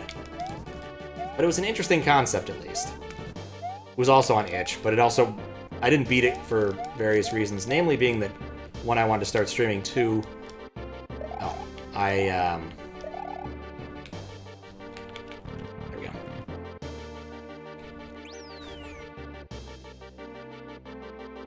Found a Minesweeper theme game on itch when you googled it. Different creators, same title and platform. Interesting. Where's my brain? Oh, back onto him to do the long jump. Okay.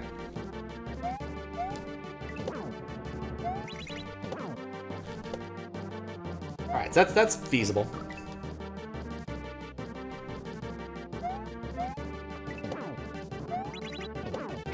No, I need to land on the far side, or near side of him. It's a near-sided chuck. There we go. Boing. That was an easy section, comparatively.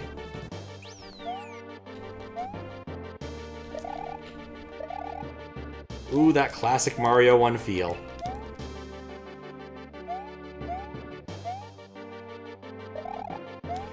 Remember the room in the OG Jump, or maybe Jump Half, that Morsel made that used these being very challenging. Think it might be time. It lies up the ascent. If it's not Tri-Clyde, like, it'd be hilarious if I got, like, Tricky the Clown here at this point. I just something completely out of left field and not Tri-Clyde at all. Like, all this build-up, and no, it's Tricky the Clown. Nope, can't escape. And it's Tri-Clyde. Okay, it's not normal Tri-Clyde, but alright. And Final Fantasy VI music, which is always fun.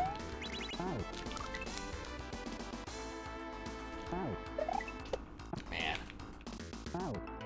6 has some absolute banger tracks for battles. Like, everyone always loves Battle on the Big Bridge, but Atma weapon, absolute banger.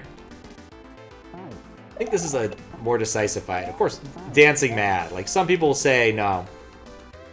One Winged Angel is better, but no, Dancing Mad is clearly the better song. This used to occupy a non-trivial amount of the internet, discussing which game was better. Also not surprised to hear this is a Hooded Edge port. Ow.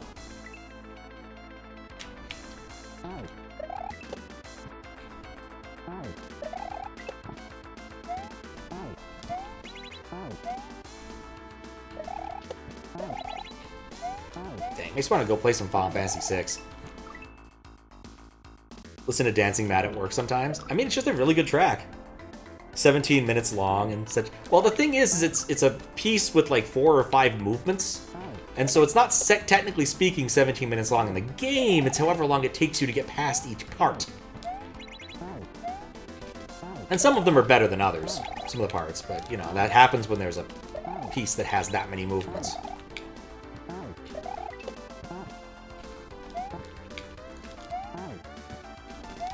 Oh no!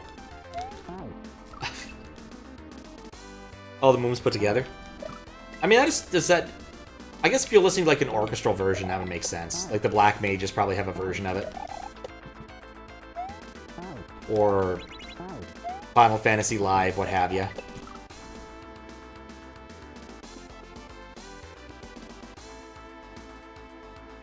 Learned a lot about classical composition with that song. I mean, it straight up steals some stuff. I think it straight up steals a chunk of Toccata and Fugue, if I'm not mistaken.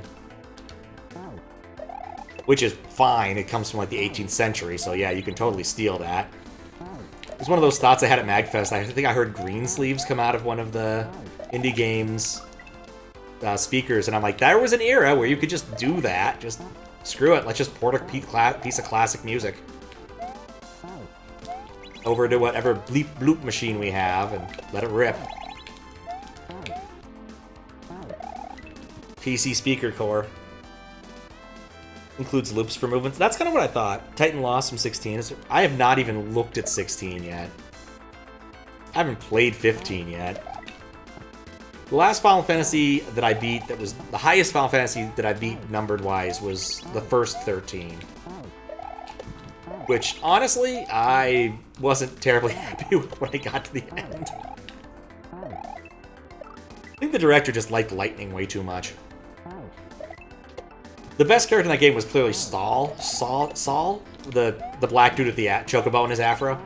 He was awesome, and his arc was fun. Sad, but fun. The rest of it, I can't remember a damn thing. Other than people being turned into crystals or something. Or maybe everyone involved was undead? I don't remember. Good luck, snakes and snakes and snakes. Yeah, 15 is the road trip one. I don't know what 16 is. Game Over music was a riff on Arthur's theme. Arthur is in King Arthur. Arthur is in the character from Ghosts and Goblins, or Arthur as in the PBS Anteater. There's probably other Arthurs. Arthur Dent. I mean, Final Fantasy has always been sort of in that weird steam, not quite steampunk, but we like magical technology kind of space in basically every game that I can think of. I mean, airships don't make a lot of sense when you can just teleport. Maybe Final Fantasy 2 leaned into it a bit, too. Final Fantasy 1 kind of goes off the rails when I think you go to space. That's where you get your weird Magitech dose.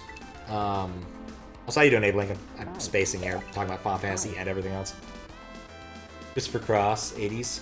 Soft rock? Huh. Every Final Fantasy game needs a derogatory short name.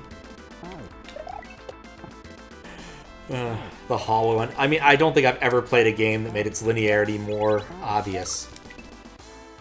Like, for all of the complaints about the hallway thing, it was actually true. Like, the vast majority of the game, up until the very end, where, like, you expect a Final Fantasy game, or really any JRPG, to give you the freedom to do a little bit of backtracking, or go talk to some people you've already talked to, see some plot stuff, or what have you, do some grinding in a different context.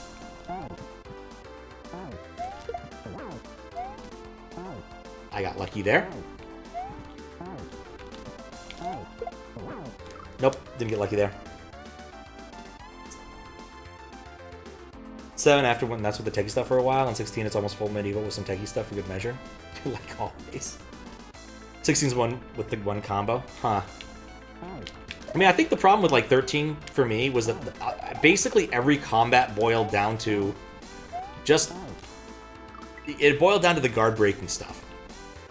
Like, I think all you had to do really was break guard and then hit things for a while, so really it was just changing your character's AI, and you didn't really need to do any strategizing for the most part.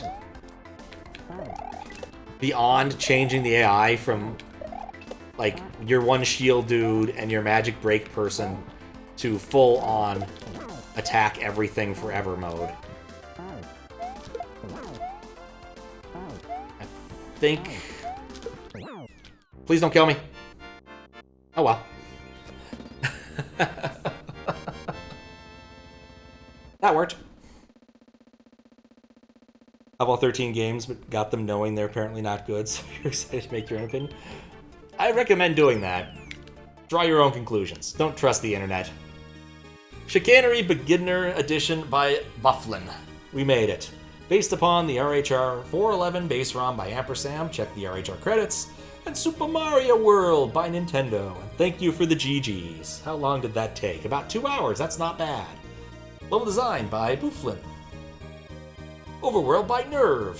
Playtesting by Nirv and Donkey Mint Inc. Ashley FL, and New Pointless, and Light Lines, and Greedy Dave, and You Fail Me. I like these credits. They're vertical, and I can read them. They go at a good speed. These are nice credits. Graphics, Ampersand, Mega Scott, Borky Man, Spoons, Hammer Bro, Reishi, Dynamics, Nirv, and Donkey Mint Inc. Programming with Aclario, Kevin, D to the Fourth, Emelia, Hammer Brother, The Borky Man, The Biob, Darvos, Dynamics, Fernap, Mario Fangamer, Mikael, Eric, Mandu, Yoshikuki Zeus, Amazing Chest, Apollyon, Cliff the Crafter, Kaizo Man, Russian Man, Jank Lord, Charlie Cat, Dispari, Ignite, Darlak, Lolcat, Doge Master, Miracle Water, Jack the Spades, Edit, Chili Fox, Carol, Shadow, Mistress, Yuko, and Rami. Tools, Fusia, Capernal, Akaro, Underway, Maddie, Atari 2.0, Jack the Spades, P4+2, Peter Viella, Tattletale, The Biob, music by Kevin, Hooded Edge, Ultima, Bebenleg, Fire, Valstraza, Torchus, Wyatt, Master Link, Arion, Kaijim, Wakana, Isakoro, Nanako, Emelia, iCrawfish, and Sign Elza. Special thanks to Nerv, Fernap, Ampersand, Benevic, SJ and Charlie the Cat, Mason, Atari 2.0, Mega Scott, New Pointless, and you! Thank you for playing! Chicanery, Beginner Edition, press Start, Select to leave the game.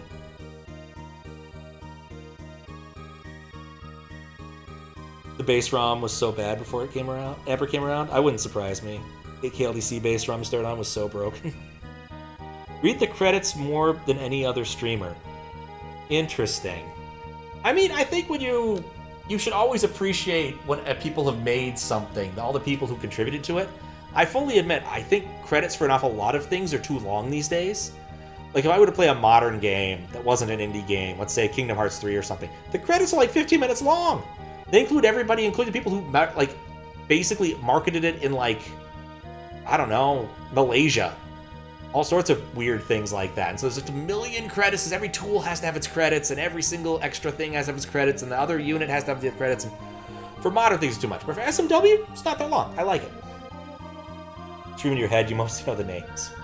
It's fair. Thanks to GG's, everyone. What's up, Dick Feynman? How you doing? Bye. And they do have some cringe people. It happens. I just kind of gloss over it, and I just don't mention when I know when that happens, usually. Feigning ignorance is much better than actually doing anything about it, or just not reading the names. Sometimes that happens. If it goes too fast, I just don't read the names all that well. I pick and choose the ones I like saying. I will always, always, always read Yoshi Cookie Zeus, because that name is fun to say. Anyway, that was fun. That definitely scratched the Kaizo itch I had. So, it was good. It was a good hack. Just the right amount. Like, I always end up playing, like, RHR stuff instead, and I liked having a lot of variety here rather than grinding out for, like, 30 minutes to a couple hours on a single level. Now for the original. Not today. Not today.